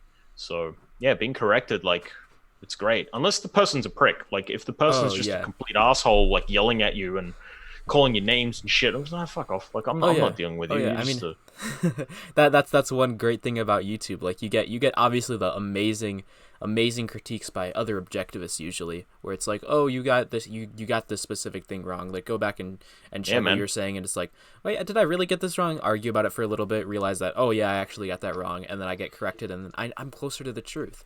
Like that guy. But then, there was that guy who corrected you for like 30 minutes about your emotions. It was a pretty solid thinker. Yeah, who the fuck would that be? Something like Toad Car or something like that. Oh yeah, something like that. But yeah, I mean, I love, but my favorite comments are the ones where it's like, under my Nick Fuentes wants to destroy Western civilization, cringe soy boy cuck, fucking, oh, those are beautiful. Like, oh shit, I'll really take that to heart. I'll stop drinking soy, and I'll stop letting my girlfriend fuck black dudes while I sit in the closet and watch while masturbating. That's very specific, Garrett. Would you like to tell us something? Oh no, man, it's all good. I mean, let's just say my last relationship wasn't the best. Oh, okay. So that's why you were saying it really wasn't a good relationship. It's like, integration right now. Oh, yeah, okay. Perfect integration. I got you. It all fits together now. Yeah, yeah. It's like, oh, okay, so that's why he was saying it. Like, yeah, it's pretty fucking bad, Hmm. man. Oh yeah, of course. Yeah, this goes into the whole uh, because I made that video on sex, like kinks and all that stuff, and the yeah. origin where they originate from. And I've always like wondered about like the cuckoldry one because Oh it's like, yeah. I could not. watching my wife get boned by another dude. I'm like, Like I'm selfish. Like what the fuck? I can't let that happen. That I cannot understand that at why? all. Yeah, like that one I can't pinpoint. I can't pinpoint how that would originate. But I mean, whatever. You do you. But it's just yeah, that one like really for me, it's just like no fucking way. I mean, I Why think would I? it's Why would you be with someone? I think it's like part of like almost like a fetish for like being embarrassed or being like There are others, yeah. those sort of things. I feel like it relates to that in a sense where it's like I don't know how those sort of I don't know. I don't think much about why people have weird ass kinks. I mean, going into it might be like social hierarchy stuff as well. It's like, oh, this guy's alpha, and I'm a puny beta who watches him Oh do this yeah. to my wife. It's just I don't Yeah, understand it. somehow they get pleasure out of that. That's Yeah, I mean, I just go by the notion of you do you, man. Like you want you're into cuckoldry or whatever. yeah. I mean, It's fine. It's not my thing. I'll ask Good lord. Destiny when I debate him. Yeah, wait, that's right. Is he actually like into that? Yeah, He's well, like in an open it's yeah, relationship. he's in an open relationship. I'm sure he Yeah, doesn't watch from the closet as his girlfriend gets pounded but by is it Tyrone with open a 12-inch relationship though? dick. But yeah, it's open. Yeah. Again, you're very specific with Tyrone and 12-inch dick, man. Like Oh yeah. you're applying measurement to it as well. Oh yeah. No, I've been thinking a lot about Jesus. measurement lately. I can tell. Yeah. I bet you Oh call him man. Tyrone Machine of all things. Oh my god. I can't wait for Ugh. all of this to get taken out of context. Oh yeah, it's gonna be great. Diego, edit this. No, Diego, Splice stop. it. Why are you talking? Splice Stop. this guy, man. Diego, skip this part of the video. Now we Oh my know. god. Yeah, I got you. I fucking got you. But God damn it. yeah, no, like I've heard Destiny's in like an open relationship, and Mhm. open relationships is an interesting one Yeah. because it goes into polyamory, um, polygamy, and all that stuff. And I've always tried to identify like whether polyamory is okay or not okay. Like it's a very very It's difficult area to think complicated. about. Very complicated, and It's really hard to tell someone like oh that's not good or explain why it's bad to be polyamorous. I just know yeah. that I like monogamy. Like I wouldn't be able to live with myself if I was like knowing that my girlfriend was having sex with other dudes. Yeah, I think it's to do with values as well because, like, no way. Like, for me, Yeah. no way I would allow someone else to date, like, my partner, Hmm. you know? It's just not my thing at all. And when I think of it, it's like, it's because she's mine. And that Yeah. sounds very objectifying, but there is an element of, I earned this relationship and I share Yeah. my life with them. You know, there's this sacred feeling behind it. Hmm. So to just kind of go, oh, well, you know, you can sleep with other people because you need that for some reason. Yeah. That's like a It feels really strong devaluing. In Yeah, my yep, opinion. yep. I mean that reminds me like the whole fucking the iDubbbz thing is related, but in that video he's like, "Oh, what do you think? What do you think I'm seeing that you guys are, that I'm just sharing with everybody. Like, oh, do you think she's shooting fireworks out of her pussy? Do you think the Matrix Reloaded is like it's like holy shit, like this is such a devaluing way of looking at Well, your relationship because it's like, oh, it's like this isn't mine. It's everybody's girl. She can sleep with yeah. whomever she wants, and I'll go sleep with whomever I want as well. Because like, yo, I can't only sleep with one girl for the rest of my life. Like, what the fuck is this? Like, how fucking devaluing of a person can you be? For me, it's also like, wow, if you need to get like if you need to get sexual gratification from so many different people, then you've got a really boring sex life, mate. That's Oh yeah, first thing for me. But also at the same time, I have a very hard time identifying that that is a genuine disvalue to someone sleeping with like multiple people. hmm. And the reason why I think that is because you can meet people who do that, and they're completely fine as people. Like, just they're normal, they're psychologically healthy, they're happy. It's like, yeah, I just do it, like, because it's the physical aspect of it, and just sharing myself with one person. It's not that important to me. It's like I love multiple people, and I was like, huh, like I really can't, Yeah. demonize or attack them in that sense. Like, look, if you're genuinely happy and you say you are, then I can't judge you on this. But I think in the Yeah. iDubbbz case, because I didn't watch much of it, but like for me, I'm just gonna go like the red pill vulgarity on that one. It's like, dude, like no one wants to use a used handkerchief, and that is like that's it's gross. And the way he treats his girlfriend as well, that to me was like so psychologically revealing. Of Hmm. just he does not give a shit about her in any proper sense. He's just like, oh, whatever, she can do whatever she wants. It's her body. It's like, what? Yeah. Jesus, dude. Like, you really don't value her Yeah. as she is. You don't really care much for this relationship. Hmm.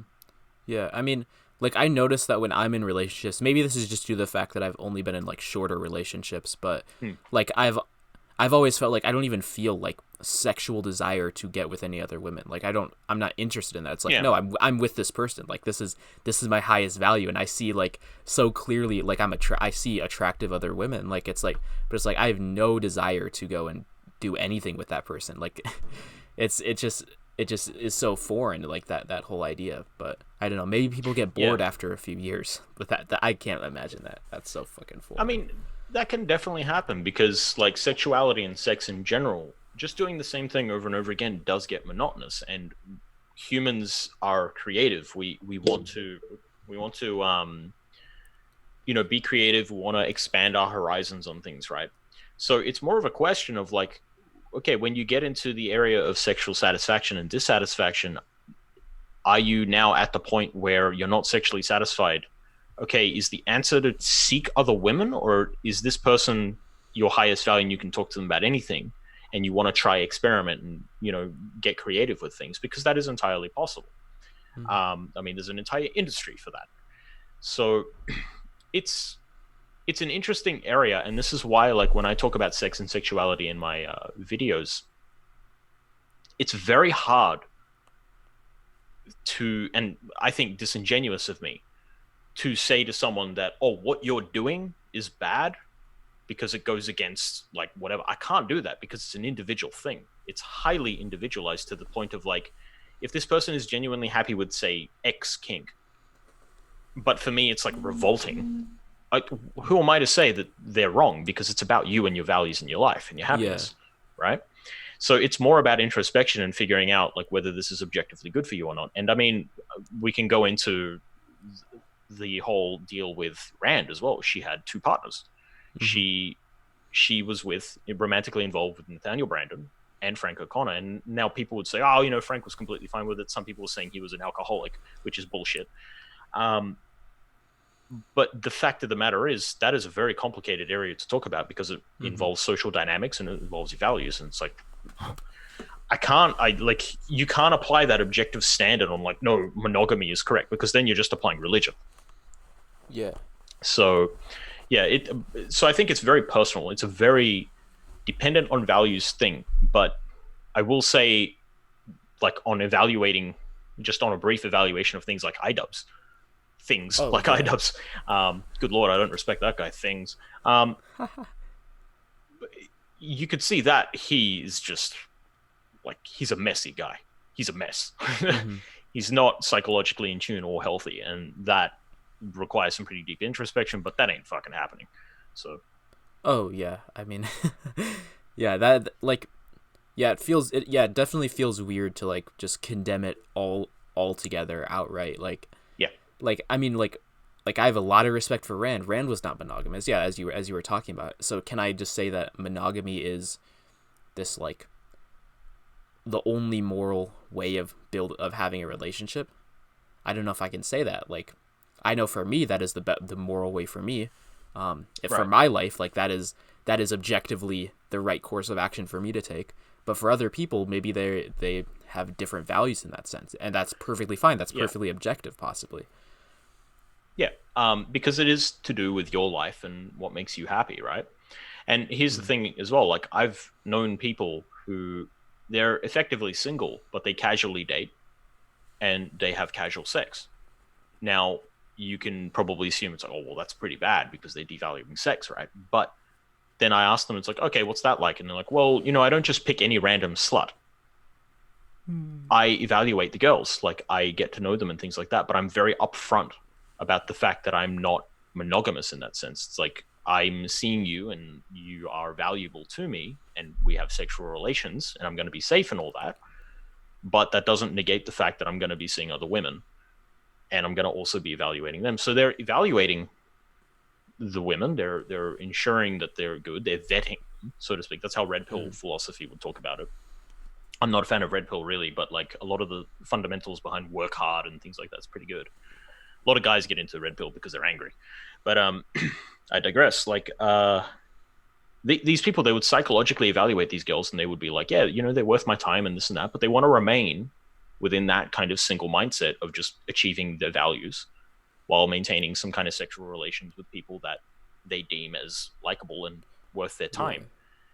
Yeah. And when I think of that, I'm like, I have a hard time saying that the person is off in some way. Like you would really need to talk to them and really need to introspect with them and explore those options. I mean, that's what counseling and psychotherapy is for.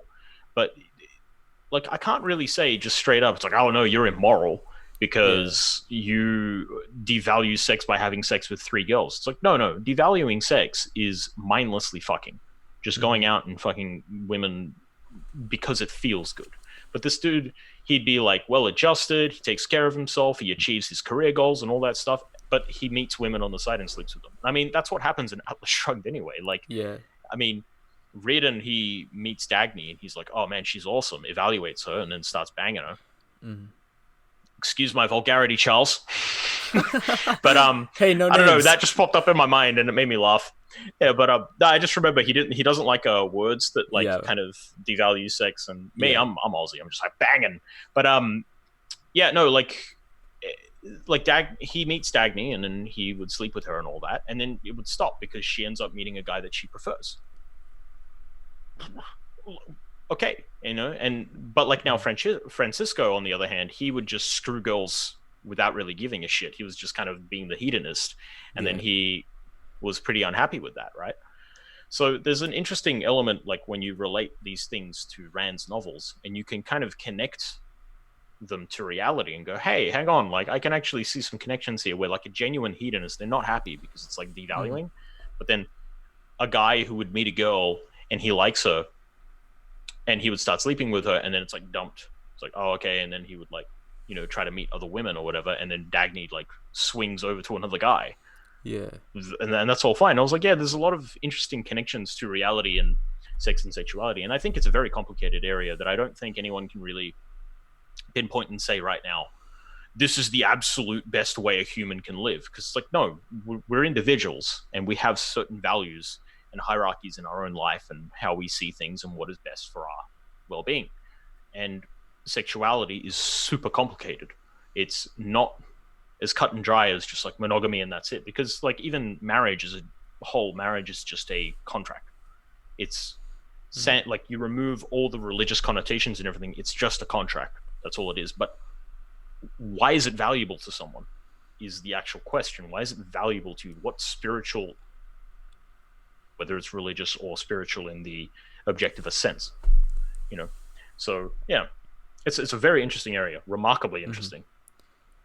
Yeah, and I guess tying back to the whole thing with like the casual thing where you're not actually dating and just like going into it and having sex kind of casually, but like still having standards for it. I mean, yeah, that's something that I notice a lot of people do, and it seems like a lot of people when they say it, they're like, oh, I don't want to get tied down. I think that's an interesting sort of explanation of that, like the whole viewing. They sort of have this view of relationships as tying them down, and it's like they view a relationship as taking away their independence, and they like want to go and still do whatever fun things that they want. And it's an interesting view of relationships that I have never really ascribed to, but I guess I can kind of see. I don't know. Yeah, well, But there is a problem with that as well, a prevailing issue where some people, they don't want to tie themselves down to a relationship. They don't want to commit, so to Mm-hmm. speak. Now, why do they not want to commit? That's the important point. They need to examine why. And the thing about a lot of people is they have regrets for not committing, particularly women. There are a lot of stories of women in their 40s who they've established big careers and things like that. And they, like, say, for example, they met a guy in their 20s and he was the best guy ever, but then they decided they want to explore options and focus only on their career. And then they would cut all that off and then they, work on their career and be successful. And then at 40 years old, they'd come back and be like, well, now I want someone. Now I want to commit with someone. But that guy that was like perfect for me, he's now married with 3 kids with someone else. And I've read It's too genuine late. stories. No more eggs. It's too late. No more eggs. Yeah. So there's this element of like, okay, so you want to focus on yourself. You don't want to be tied down. Okay, but why do you not want to be tied down? Is it because you're afraid of committing and you think that this will cause a problem in your career development? Or is it because you genuinely don't want to commit to this person? It's a really important distinction, because if you make the mistake of saying, I don't want to be tied down because commitment is hard, but I love the person, all right, you've made a massive mistake, because long term, you'll be fine and you're going to be happier. You can achieve both career and relationship, right? You need to introspect and identify it. So like, that's really important. And people who regret that, I think it's because they went into that mindset of, I don't want to be tied down, but they didn't think about why they didn't want to be tied down. Because it's easy to say, I don't want to be tied down. Like, I don't want to say, for example, I don't want to write another book because it's going to tie me down. Because right now I want to paint. It's like, well, when are you going to write your book then? Maybe you're going to be 40, 45, but you've lost the ideas. So it's important to really think about that resistance and go, okay, maybe it's temptation that's pulling me away from this. The temptation of more money. Maybe it's temptation of, like, I don't know, dating more women, that physical validation seeking, that I don't want to commit to this person. So it's really important to introspect on those things. And when you identify the reasons and you might recognize that the reason is faulty or it's out of fear, then it's like, okay, I should commit to it because it's long term. That's what I really want. So yeah, introspection, always super important. Yeah, for sure. And I think a lot of people just have a tendency with that to like disintegrate relationships from the rest of their life and sort of view relationships as not really part of their life and this sort of side thing, like, oh, it'll tie down the rest of my life, and this sort of disintegrated view. But hold that thought. I am going to move because my little brother is going to try to sleep soon since it's very late here. So we can probably take a break now and then come back because we're like 2 hours in. I'm gonna just move my computer. Yeah, sure. I'll go take a leak then. All right, for sure. All right, I'm Paul.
All right. Hold up. Let me fix the background quick. All right. Yeah, And we're sure. still going. I didn't even pause it. I just played some music in the background, so hopefully that doesn't get like Oh, okay. copyright struck or anything. But we'll see. Cool. All right, I have unpaused. All good.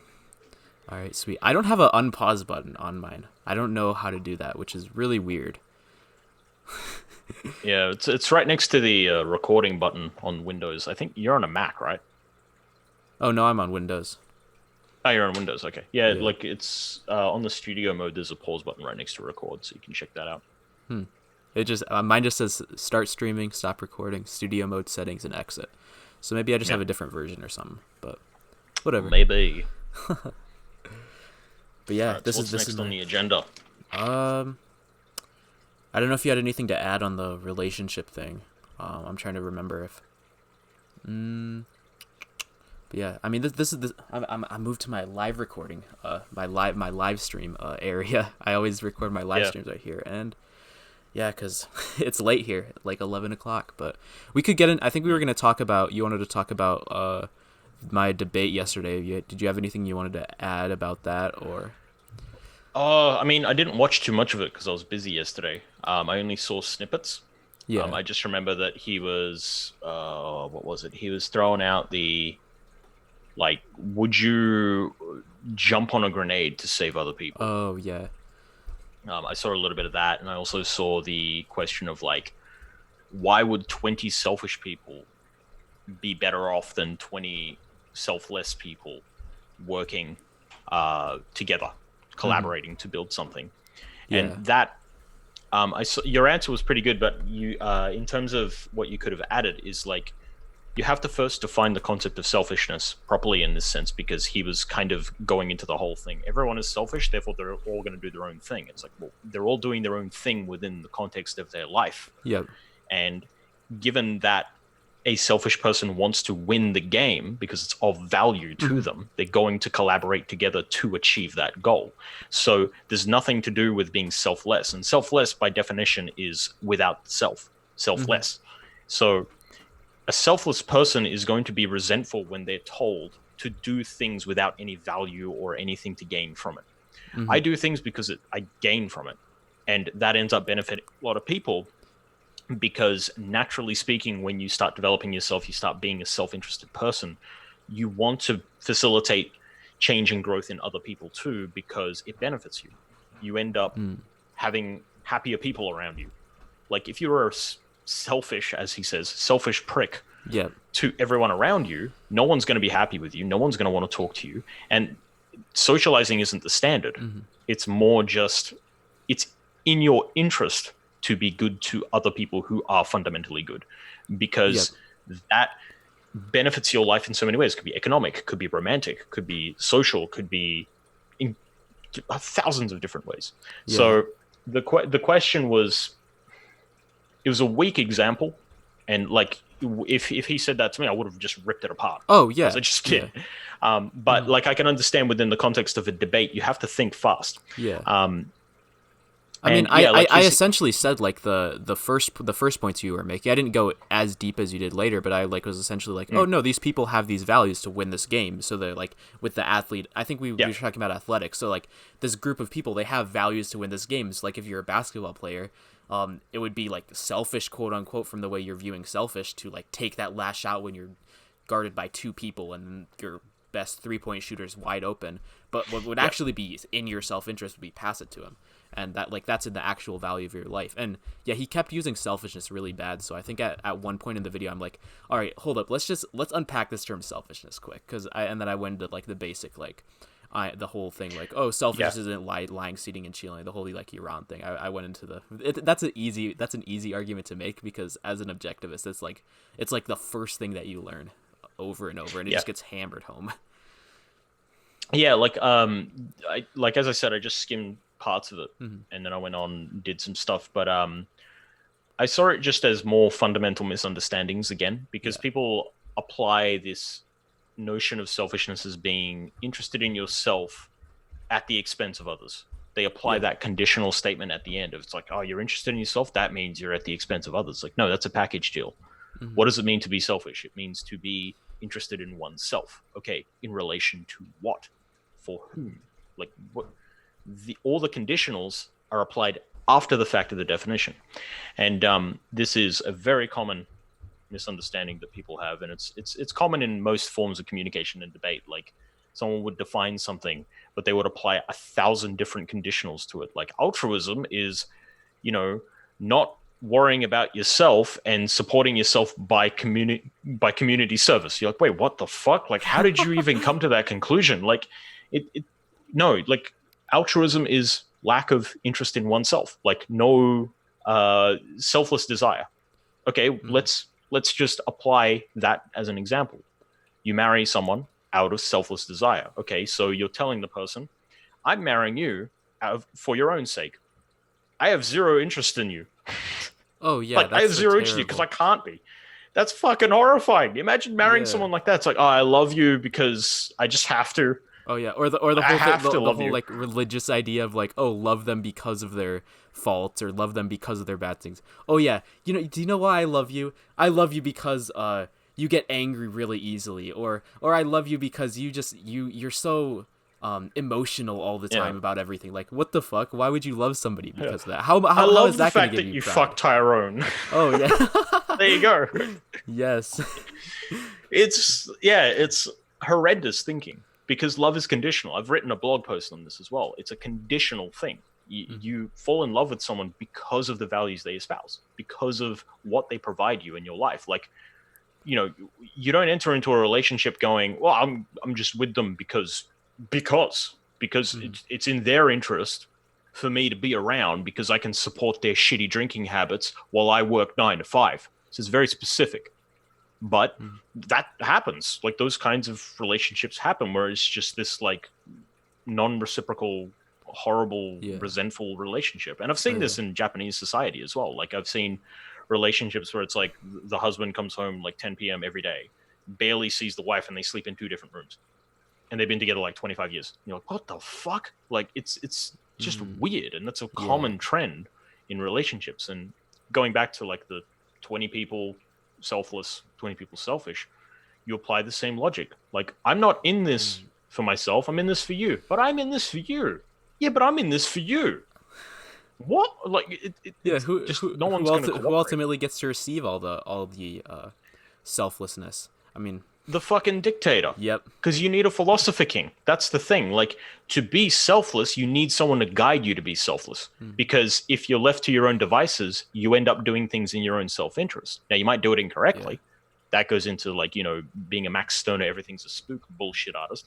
But you need someone to tell you what to do because they got it from some random radio transmission, vibrational energy, or whatever bullshit they want to cop out at you, so they can scam you into doing their own bidding. Fuck that. I mean, like, it's that whole idea, like, oh, everyone's gonna sacrifice for the group. Well, who the fuck is the group? The group is just a bunch of individuals, and all these individuals are morally told to sacrifice to the group. Well, then who the fuck is the group gonna be? Who's receiving this benefit? And it's like, then shit, it's the dude who's telling us to be altruistic. It's the dude who's telling us to sacrifice. He's the one. He's the group. He's the one receiving all of this, and it's like, it's just the power lust and all that shit.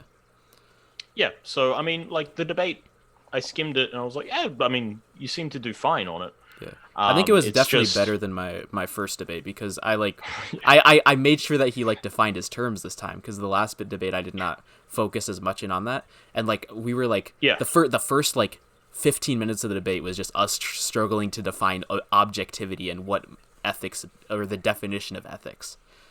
Yeah, I mean, he seemed genuine. Like, he seemed like a genuinely interested dude in like challenging the idea. So that was good. Like, it's a productive conversation. So props to that guy. That's great. I can disagree with people on tons of things. I've got lots of friends who are completely different to me, and we just go and have a beer. And he seems like the kind of guy who I'd like have major disagreements with. It's like, yeah, let's go play a game. But the other interview, which I'm not even going to name the fucking cretin. Oh, what a goddamn disaster. Because it was like, I mean, you got something out of it, which cool, But holy shit, I would disconnect within 5 minutes laughing, because it's like, this is absurd. Oh, yeah. And then legitimately absurd. And the moderators kept hopping in. Like, I remember when I was messaging the guy who's like set up the debate, Like I said, Yeah. just don't make sure the moderators don't jump in, and then it's like a good faith argument, and then whatever. As long as it's a good faith argument, the moderators don't jump in. I mean, determining whether it's a good faith argument or not, I would say it probably wasn't in the most good faith, but like that's a lot less objective to define. But like clearly, the moderators jumped in. Yeah, they were. I remember some parts like they were just like, well, actually, and fuck off, moderator. I'm not debating like you. holy shit, like like I can't argue against all this evidence. Like you're like googling shit on the side, like on your computer, like, oh, let's find the right statistic right now, and I'm gonna throw it at him and see how he responds. It's like, I'm not debating you guys. I have my statistics. If Patrick wants to come up with his own statistics, he can bring them. But whatever. Yeah. I don't need to. We don't need to focus on that irrelevant. Yeah, it is debate. what it is. But the whole another point that I think was important that the dude I debated the other day or yesterday, was it yesterday? I don't know. The days are all running together at this point. Yes, it was yesterday. But yeah, another one that he brought up was like this whole idea of like generosity. He's like, oh, should you be generous to other people? Should you give like when you're giving someone a present, like you don't expect things back. Like you couldn't imagine why should you expect something back from other people? And I was like, It was right after I was done talking about the spiritual values that you gain from friendship as well. Like he asked that immediately after. I'm like, wait, I was just talking about the spiritual values right here. Let's apply this. That's a great example of concrete thinking, because concrete thinking is thinking within a vacuum, and then they understand your argument. It's like, okay, I get it. And they move on to the next question. They don't apply the principle of the previous argument. Mm-hmm. So like that's what a concrete bound person is. It's not it's like you the great example of you apply the argument as to why tariffs are bad for the coal industry. And the person gets it, and then a week later they'll be like, yeah, well, what about the foresting industry? It's just like, did you not understand the principles behind this? Like you took the argument in a vacuum and then you didn't apply the actual principles. So yeah, that's why it's important to think in principles and reduce down to those fundamentals. Yeah.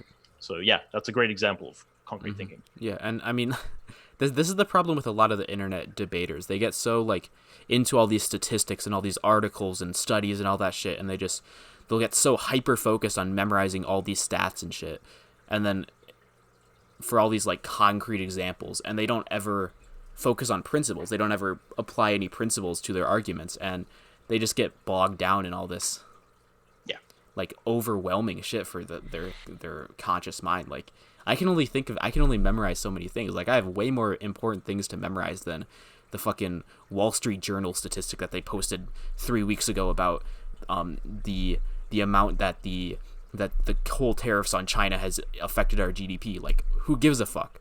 I know that tariffs are bad, and let's move on from there, and I can give you an argument. I don't need to know all these fucking statistics. I mean, sure, they can be useful to demonstrate the fact, but like you only need a few examples to demonstrate that general principle. You don't need to show every single fucking example. Like we have this capacity called induction, where we can see a couple specifics and then we can form a principle off of that. Yeah.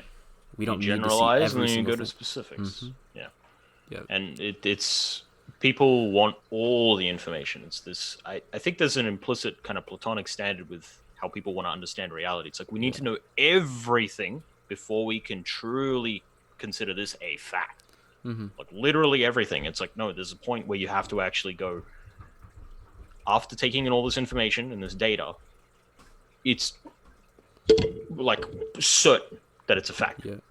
Completely certain. But that's the important part of treating concepts as open. You need open concepts, because as more knowledge is gained, you can apply into the concept and you can build up on the knowledge. It's a sum, So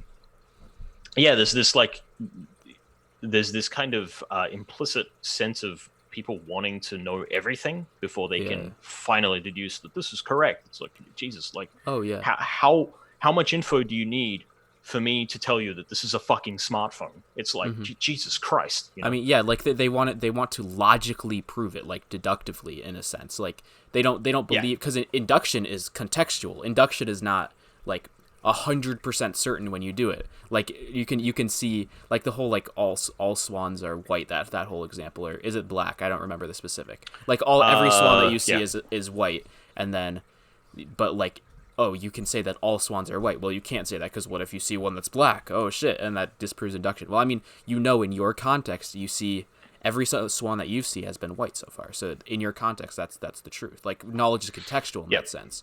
But people don't understand that principle, and they just discredit induction altogether and say that we need to prove everything that we know by like starting with a few arbitrary axioms. I mean, this is Destiny's method of proving. Start with a few arbitrary axioms that we don't actually know are true, but we know that they're useful. We know that they're skeptics. Yep, Jesus. I know. Like, oh, we know that they're useful, and then we'll just deduce everything from there, and that doesn't work. Like, you don't have any basis for your knowledge. And he actually there's one argument that he did with a religious person that I found to be really telling, because he was just like, oh yeah, I mean, I guess my axioms are arbitrary, and the religious person was like, all right, if your axioms are arbitrary, why can't I just say God is an axiom? There you go. And Destiny could not respond to this. It was Of terrible. course he couldn't. Yeah. Because like that goes into ostensive definitions as well. That's why existence exists. Or prove it. Point. Yep. You point. That's all you need to do. And if they say, well, how do you know that's real? It's like, well, fuck you, bye. That's basically it. There's no point. Yeah. That's why I don't argue in these areas, because it's not interesting to me, because it's boring. Like, I'm at the point where I'm like, this is just fucking boring. Like, I'm not going to try to keep going down by pointing to things. The things exist because existence exists. It's very, very straightforward. But how do you know your senses are valid?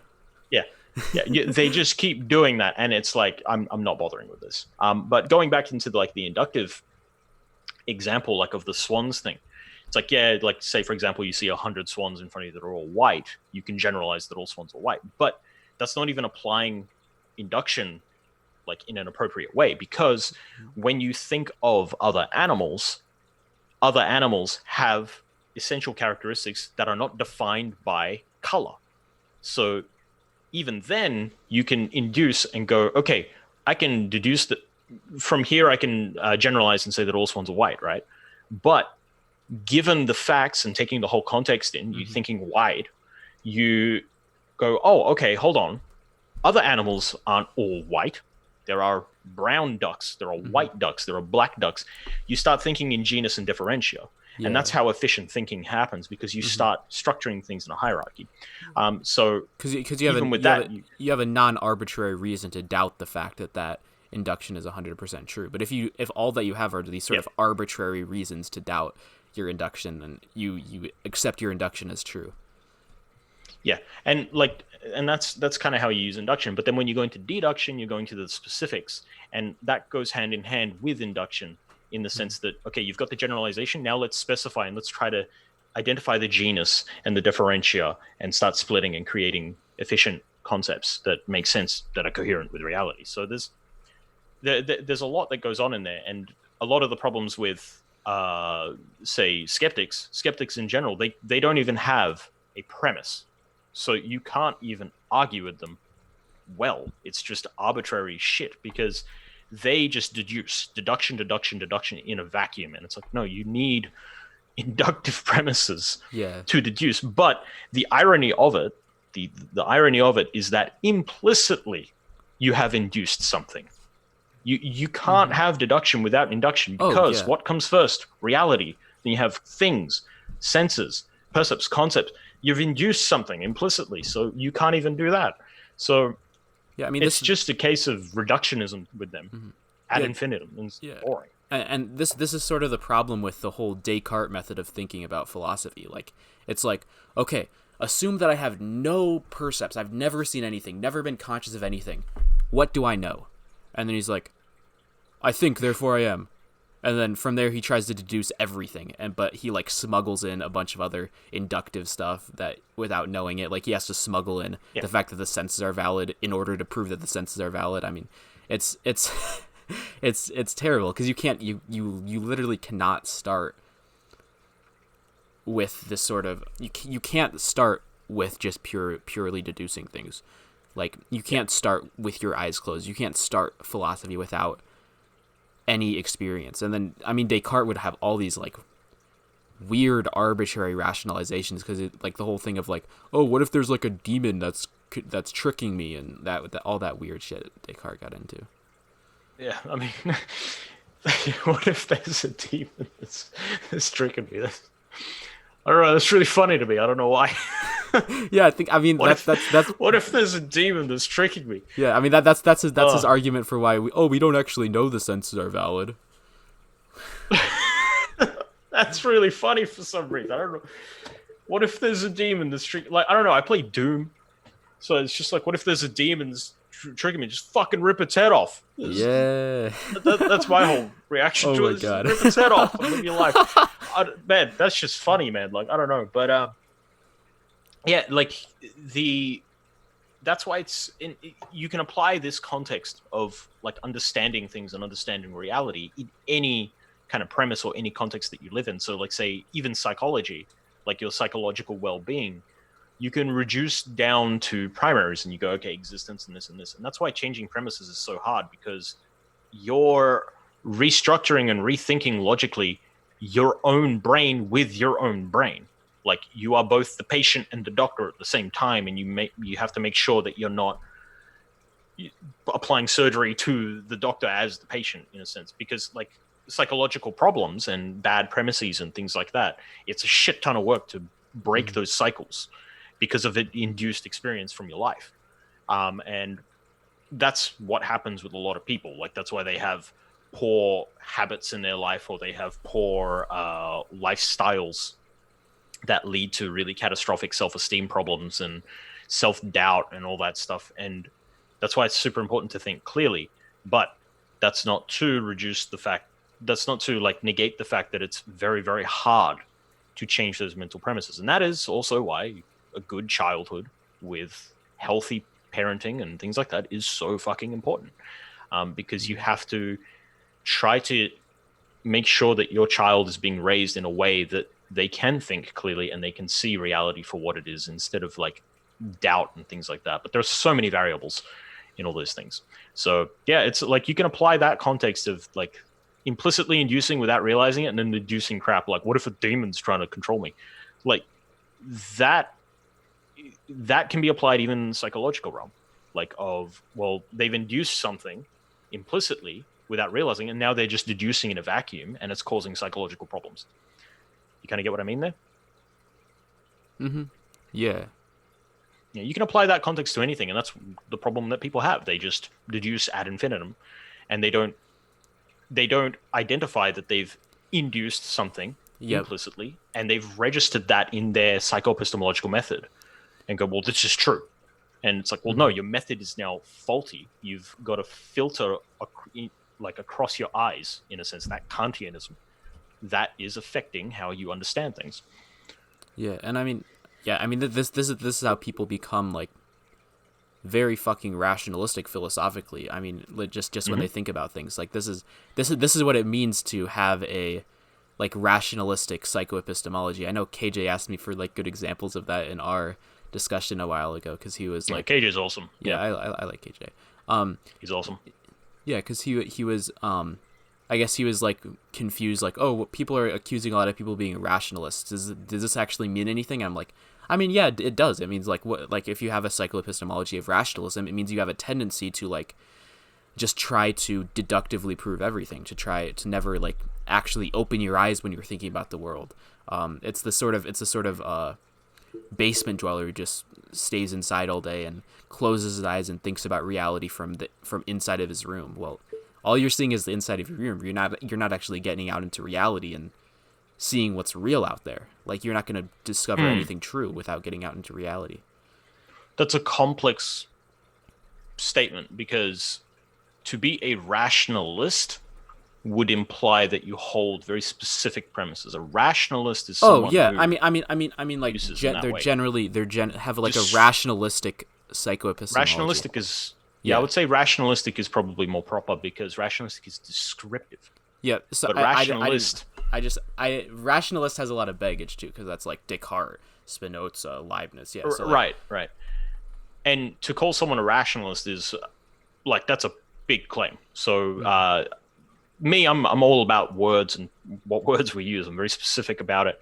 So I was like, that's why when someone calls someone a rationalist, I was like, okay, you got to be specific on what that means. Like rationalistic, sure, I'm happy to accept that a lot of people are rationalistic. I can be rationalistic time to time, particularly Yeah. like dealing with, say, recent events, because it's difficult. It's very difficult to remain focused and tuned into reality. It can be very, very hard sometimes. But I would say that even with the basement dwelling kind of people, their method of understanding reality is faulty, but that method Mm-hmm. still has some truth to it, some understanding, Yep. Yep. and it's not completely broken in that sense because they're still inducing something. They're still taking information in a proper sense. It's just that the way they've evaluated that information and the way they've integrated certain concepts and ideas of reality is faulty, or rather just filtered out Mm-hmm. in that Kantian sense. That's what I Yeah. think. That's what I think Kantianism is. It's just this faulty interpretation of reality, and that filter applies things where it makes people think they can't see reality, but they can. It's just a matter of applying that method. And I think it's a really complicated problem. It's a complex issue of childhood experiences and decisions made in early life and all these things which have input certain ways of seeing the world, and it can cause problems. Now, I'm not saying they're determined to be like that. You can Mm-hmm. choose to think or not to think. It's the primary. Yep. You think or not. Um, After that fact, when you choose to think, you can fix those things, but it takes time. But I think the older you get, the harder it gets. Way, way harder to fix like old subconscious roots that have taken hold and are really kind of damaging the way you see the world and the way you see yourself and things like that. It's shit tons of work to fix Oh things yeah. like that. I mean, yeah, that's why old people don't really change their philosophies as much. It's more like young people who are like exploring the world. They're the people who like will cling to different ideologies and switch up what they believe a bunch. Way more than like a 60-year-old dude who's been like Oh a yeah, Catholic all of his life, and then yeah, he's probably never gonna abandon that religion. yeah. Young people are malleable.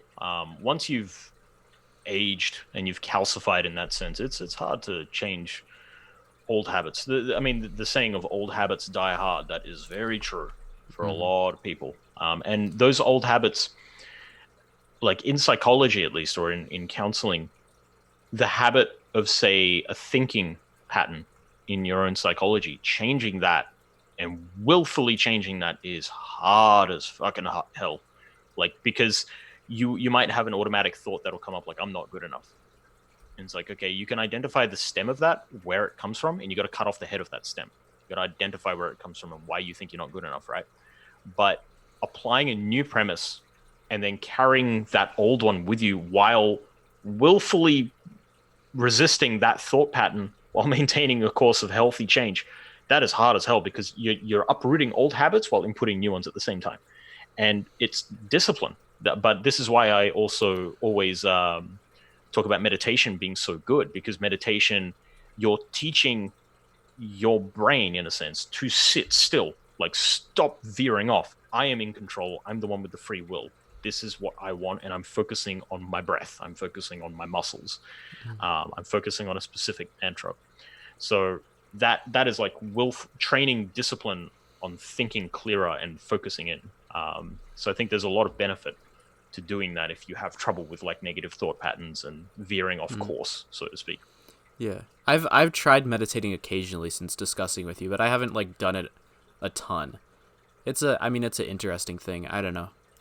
It's weird because like when you're like closing your eyes for so long, like you feel, I don't know, like the world, like I don't know how to explain it. Like there's almost like I don't know how to explain it. There's weird feeling like sensations that your body will get too, which is weird. I don't know if that makes sense or if you relate to that. Yeah, I mean, like I've been meditating every morning now for the past few days, 30 minutes. I listened to like an audio tape actually, and the audio tape is actually one of Brandon's things on his like self-esteem stuff. It's a Mm. 30-minute kind of inductive thing on meditation, and he's like just saying certain things and counting down and relaxing your body and everything. But he's also telling you to imagine certain things and focus on that. And through it, it doesn't feel like 30 minutes. Like in the present, it's like this feels really long. But then when you wake up and you get out of it, it's like, wow, that was 30 minutes. That felt like 2 seconds. You know, it's really odd how that works. And Mm. it's like altering states of consciousness in a sense, where you're kind of like in that in between state of asleep and awake, like lucid. and you can feel odd sensations in your body, like your body kind of drifts. It's a drifty feeling, Yeah. at least for me. And you start to notice your breathing, you start to be very aware of functions in your body and all that. And then like you might get thought processes that come up, and you just go, nope, focusing on this. Like I'm not veering off into this odd scenario that I'm building in my head, because a lot of people build scenarios in their heads, and it's like, no, I'm just kind of remain focused. So it's I find it very helpful because it keeps me grounded. That's how I see it. It keeps me very grounded and able to focus better. So it's there's a lot of research as well coming out that it shows it's very healthy for you, Yeah. in terms of overall mental health and stability, focus, all that stuff. And there's also some stuff on epigenetics, though I'm not really familiar with it. Yeah, for sure. Um, yeah, I know one time beforehand you mentioned that like, or and I've heard this before as well, like before we were talking, that like meditation and the relationship between like meditation and hallucinogenics, which is interesting. Like they talk about like meditation is like climbing up a hill, and then hallucinogenics is taking the helicopter and like dropping you off. And I think Oh yeah, yeah. there can be a sense in which like that drifting feel is similar to like a hallucination kind of, which I don't know, I find that interesting. But Yeah, the analogy of the mountain thing is, it's to be disciplined or to be like willfully focused or getting to a certain stage. You can take the short route, take the helicopter ride, like take drugs to feel this way or whatever, or you can actually work towards it. And you can apply that analogy to basically anything in life. Like you can say, for example, pursuing a good relationship. You can find any relationship. You can find the scraggiest looking, weird looking woman with a third leg in a corner somewhere, and she'll be like, yeah, I'll date you. You can do that. That's the helicopter ride. Or you can actually be patient and evaluate and scrutinize and find the person that is right for you. That's the pathway up the mountain. And there's going to be obstacles in the way, but you want to get to the top of the mountain. That takes work, it takes focus. And that's likewise with meditation. That's likewise with achieving your values in work. Doing a painting, because when I paint, the painting I did last week took like a couple of days, like on and off, 2 to 3 hours a day, sitting here just like screwing my neck because I'm sitting here with the tablet just painting carefully and everything. It takes discipline. You have to focus in, and you have to really like be willfully okay with sitting there and hurting your neck doing that stuff. And you stretch a little bit, and yeah. So it's about like, or I could just trace a picture and paint it really quickly and be like, I did this in an hour, I'm a professional. No. Like I just cheated. I cheated myself as well. So yeah. yeah, for sure. Meditation teaches you to just be patient, like control yourself. Yeah, for sure. And I think that's definitely something very valuable. I mean, it ties with what we were talking about earlier as well. Like if you're going to achieve happiness, if you're going to achieve something, you want to do it through a productive way, or through a sort of, I don't know if this isn't essential, but like a more difficult sort of hardworking way, like one where you're actually earning the things that you're achieving. Because I mean, there's self-esteem that comes with that, the pride that comes with that, and the happiness is more fulfilling as well. Yeah, it's you have to. There's a willpower that you need to train, and meditation teaches you to have willpower. It's really helping you grasp your free will a lot better. And this is something that a lot of people don't seem to understand. Meditation is the explicit recognition of free will, because who is the one focusing their mind? Who is the one focusing on the aspects of their body? When I told you in the last video, it's like focus on your left heel, and you were suddenly focusing on your left heel. That's your free will. You're choosing to focus your mind on something. You're choosing to think about a specific thing. And meditation helps you kind of sharpen that focus. So it's like, I want to be really specific about my focus, and I want to be really like in tune with where I want to go. And you're training it, because what are you doing during meditation? Fucking nothing. You're sitting there. And it's like teaching a dog to sit. Like, sit. You're not allowed to get the snack till 10 minutes have passed, and the dog's like, I want to move, and that's what your body feels like. It's just like, I want to move because, goddamn, I'm usually not doing this shit. I'm just sitting here doing nothing. I got to go to the bathroom, but I got another 10 minutes to go. It requires a lot of willpower. You got to sit still. Yeah. Oh yeah, for sure. It's interesting how that you describe it as like seeing your free will, because like Sam Harris is really into meditation. He's like, oh, you could really see how you don't have free will because of this. I've heard him say that. It's like, that doesn't make any sense. Like as you said, like you're focusing your mind. Like you are choosing what you're focusing on. So it's very obvious that it's an act of free will. I also see it as a misunderstanding of free will fundamentally, because I suspect a lot of people think free will means you can just change your premises and you can change how you think about things and you can change your career, you can change your feelings and everything like that. Just freely, free will means you can do whatever you want with every emotion, every feeling you have. You can change pain to pleasure. You can change sadness to happiness, like as long as you will it, because it's free. No, that's not free will. Free will is the capacity to focus. It's the capacity to think or not to think. That's it. Mm-hmm. And by doing that, you're focusing on values. You're focusing on taking specific actions. And you can change bad thought patterns. You can change certain parts of you, but it takes time. But there are also things such as the metaphysically given. It's like you can't change yourself into a woman by willing it. You can will yourself to a surgery, but that's a service. Yep. Free will isn't just changing things on a whim like that. It's about choosing to focus on things, choosing to think actively. That's what it is. The metaphysically given, you don't change that stuff. Like you have a body, you have a mind, all that good jazz. But free will is focusing on what you want to focus on. So, yeah, and there's this tendency with people who abandon free will to think about like we know that we get to certain thought processes, certain intuitions, so to speak, by integrating certain things, like integrating certain decision patterns that we've made over time. Well, if you reject free will, if you reject the fact that we make decisions and that we sort of automatize them in our subconscious, like where do these intuitions come from? Where do these feelings come from? And this leads to this sort of obsession with these biological determinist types, like Sam Harris, like I think Friend to an extent. I don't know too much about. He was the dude who I debated yesterday, but I think he's a biological determinist type guy. But like there's this obsession with intuitions among these people, because they just don't understand where they come from. Because it's like, oh, free will doesn't exist. Where do the intuitions come from? Oh, from God, or from evolution. I mean, that's the new one. That's very common. Yeah, I mean, this goes into like nature versus nurture, and it's generally what the social sciences they jump into nature versus nurture, and that's it. So it's either nature that formulates how you are, or it's nurture, your environment, that shapes your destiny and shapes who you are. So it's very biologically determinist. They're saying that like your destiny is planned out by genetics or environment or both. Why not both? Oh, del paso, But I'm in the back, and I've got the enchiladas. They're way better. They're soft. They're crusty. They got the cheese. It's not hard and crusty. I'm not none of this. Why not both? I was like, no, I got free will right here. It's an enchilada. I made this enchilada.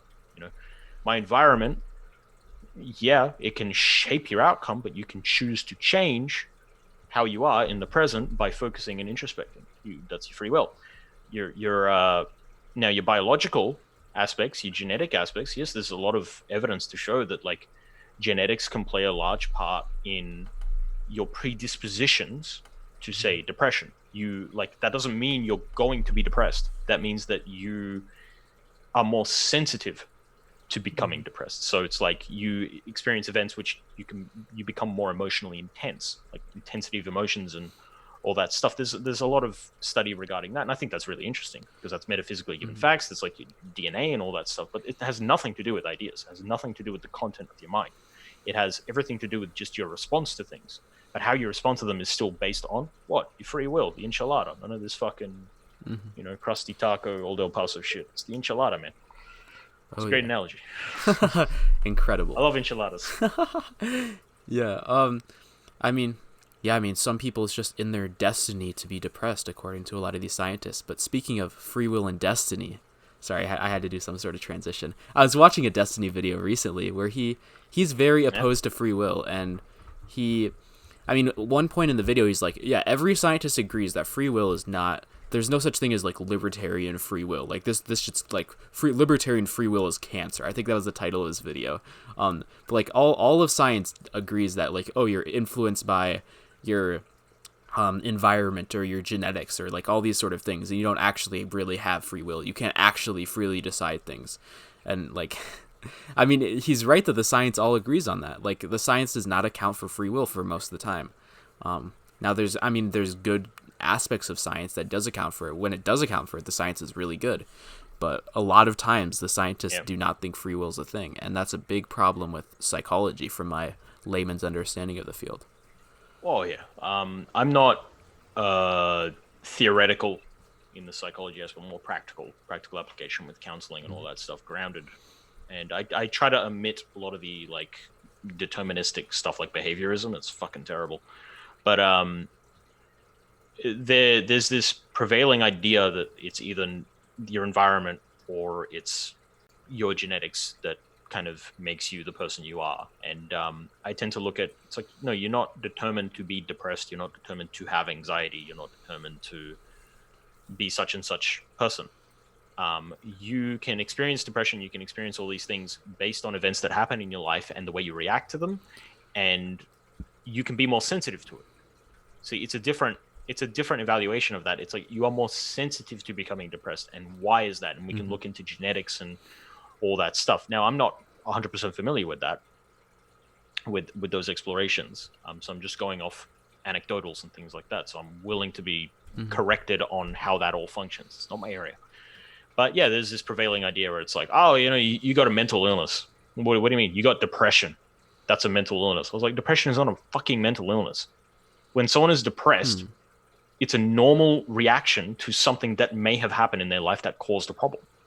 Like, when you're depressed, don't think that you're abnormal, especially if it precedes events that lead to depression. Like, if your mum dies, of course you're going to be depressed. Of course you're going to be upset. And of course you're going to be grieving. What you need to do is to accept that fact and sit in it. You need to regenerate. You need to rejuvenate. You need to accept the fact that you feel this way. It's not a mental illness. It becomes a problem or a disorder when it's clinical depression, when it's long-term. It's like the person has been depressed for like a year. Okay, there's something going on there. Maybe there is some kind of chemical imbalance. It doesn't necessarily always start with like a traumatic event, from my understanding of depression. Like, some people just end up feeling fucking depressed for no reason. So like for those people, it seems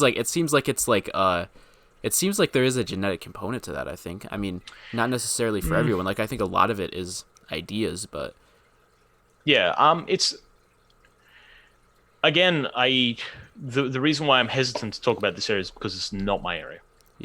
But my formulation on it is that if you are depressed over the loss of someone, be depressed. It's fine.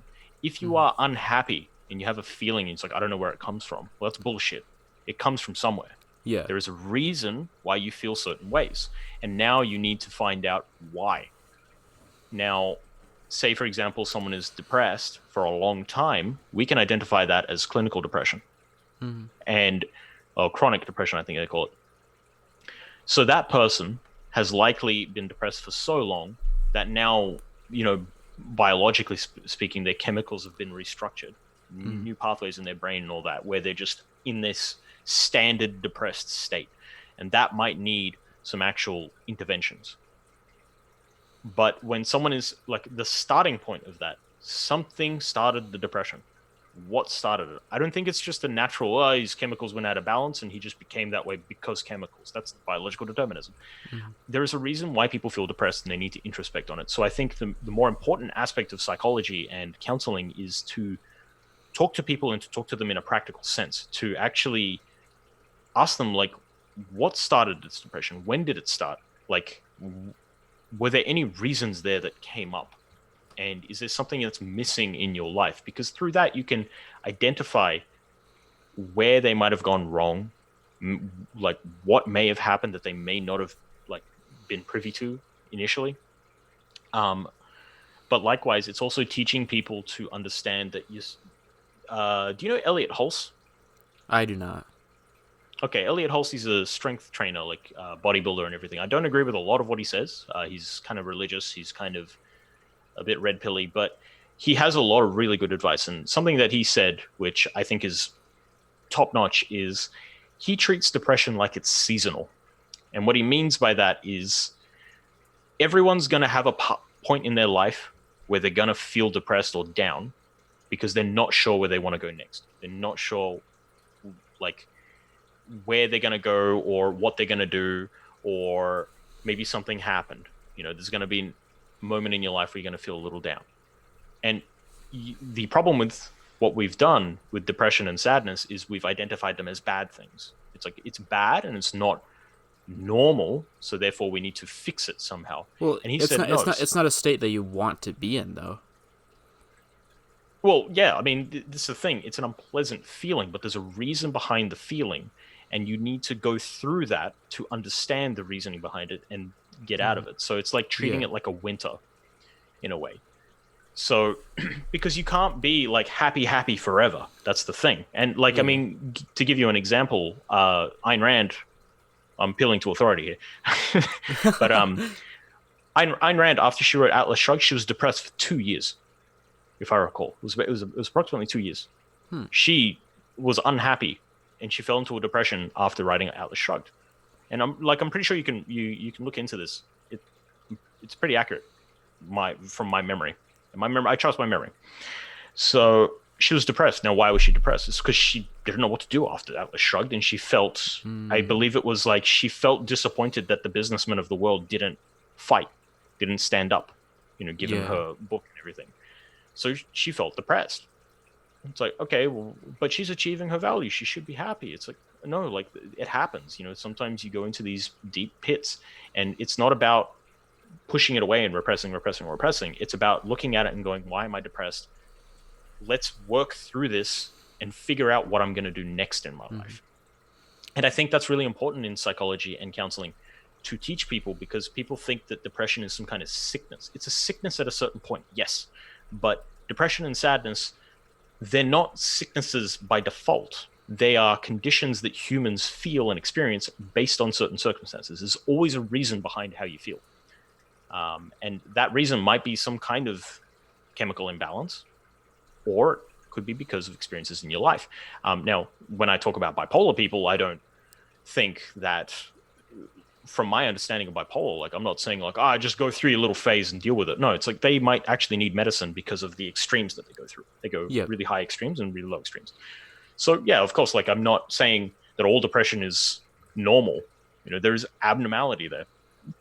But we have to understand that the emotional atlas as a whole, sadness is a normal feeling. Depression is a normal feeling, by itself, because it's part of the human condition. It's part of your functioning as a human being. It's doing something, and it comes from somewhere. Yeah.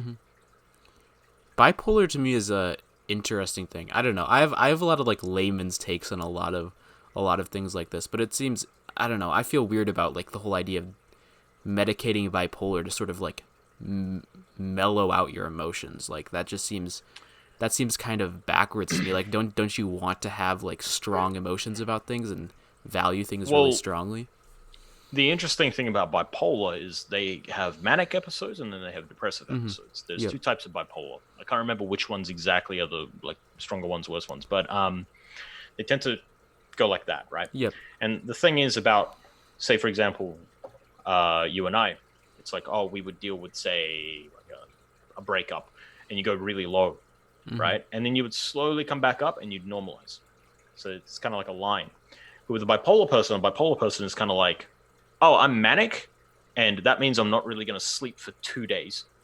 And I'm going to work really, really hard for 16 hours straight and not eat. And I'm going to go party and eat a shit ton.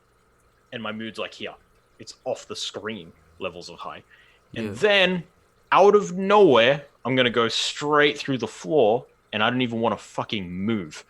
Like, I don't want to move. I don't want to get out the house. I don't want to do anything. Right. So there's a really high extreme. It's not a case of a little happy, a little depressed. It's really, really powerful mood changes. And that is to do something with their chemicals. Now, do I think bipolar is a super, super bad thing? Not necessarily, because I have bipolar friends and they do fine. It's just that they have these moments where they're particularly struggling. It's a metaphysically given fact as far as I'm concerned at this point in time. Is it changeable? I don't think it is. Maybe in the future, someone might figure it out. Someone might change it. So I treat bipolar as like, okay, this person has bipolar, and that's cool. Like I have zero issue with someone who has bipolar. And if they need medication to regulate it, I think it's completely apt because it helps them function better in life. Yeah, it's I guess it's one of those things like with a lot of mental illnesses, it's like there's certain normal like emotional states, but when those emotional states are become abnormal and they get so out of hand that they start to like actually affect your life. It's like the sort of idea with OCD. Like I think most people have some OCD type tendencies, like where you want to go check things a couple times or like go back and make sure that the door is actually locked. But like when it becomes the type of thing where you're just like sitting there and like keep going to the light switch and like turn it off. Oh, did I actually turn it off? Let me flick it again. You do that for like an hour on end.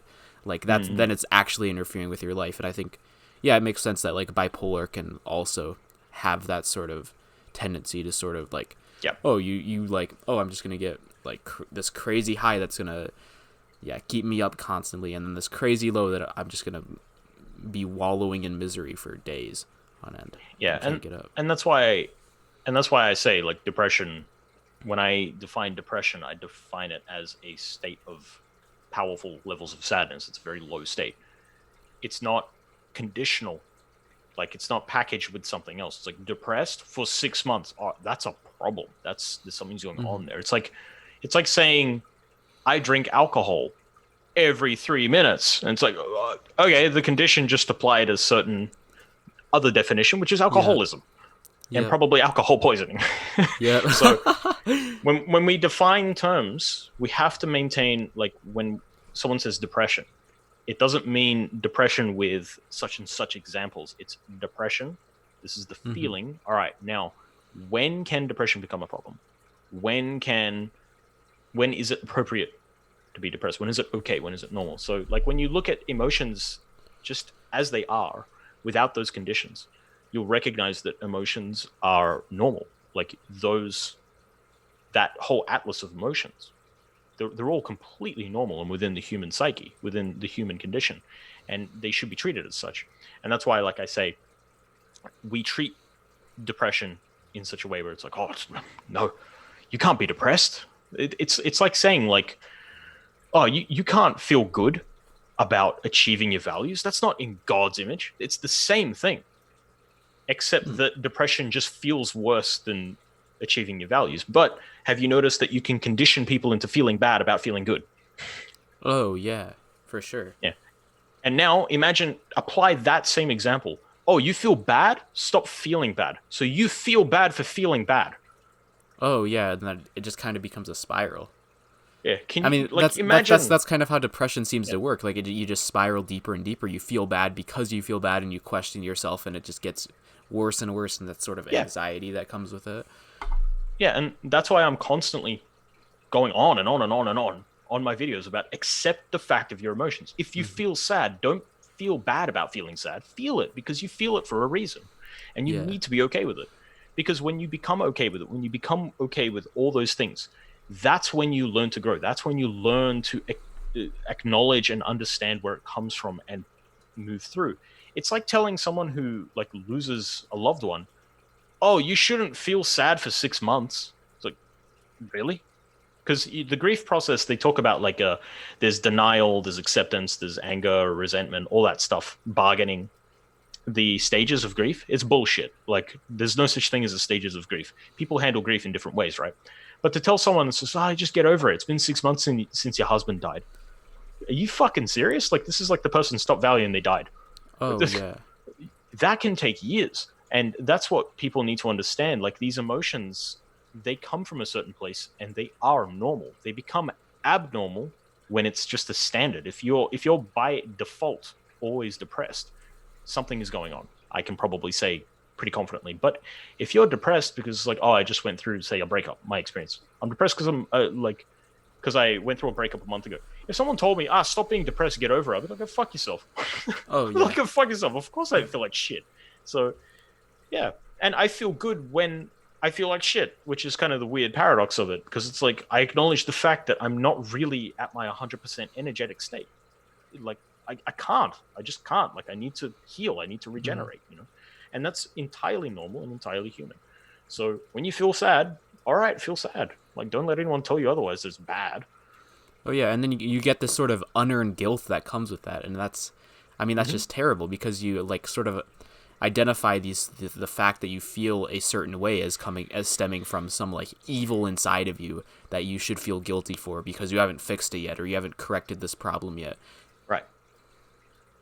Yeah. So that's why when I say depression, I mean just depression. It's part of your emotional atlas.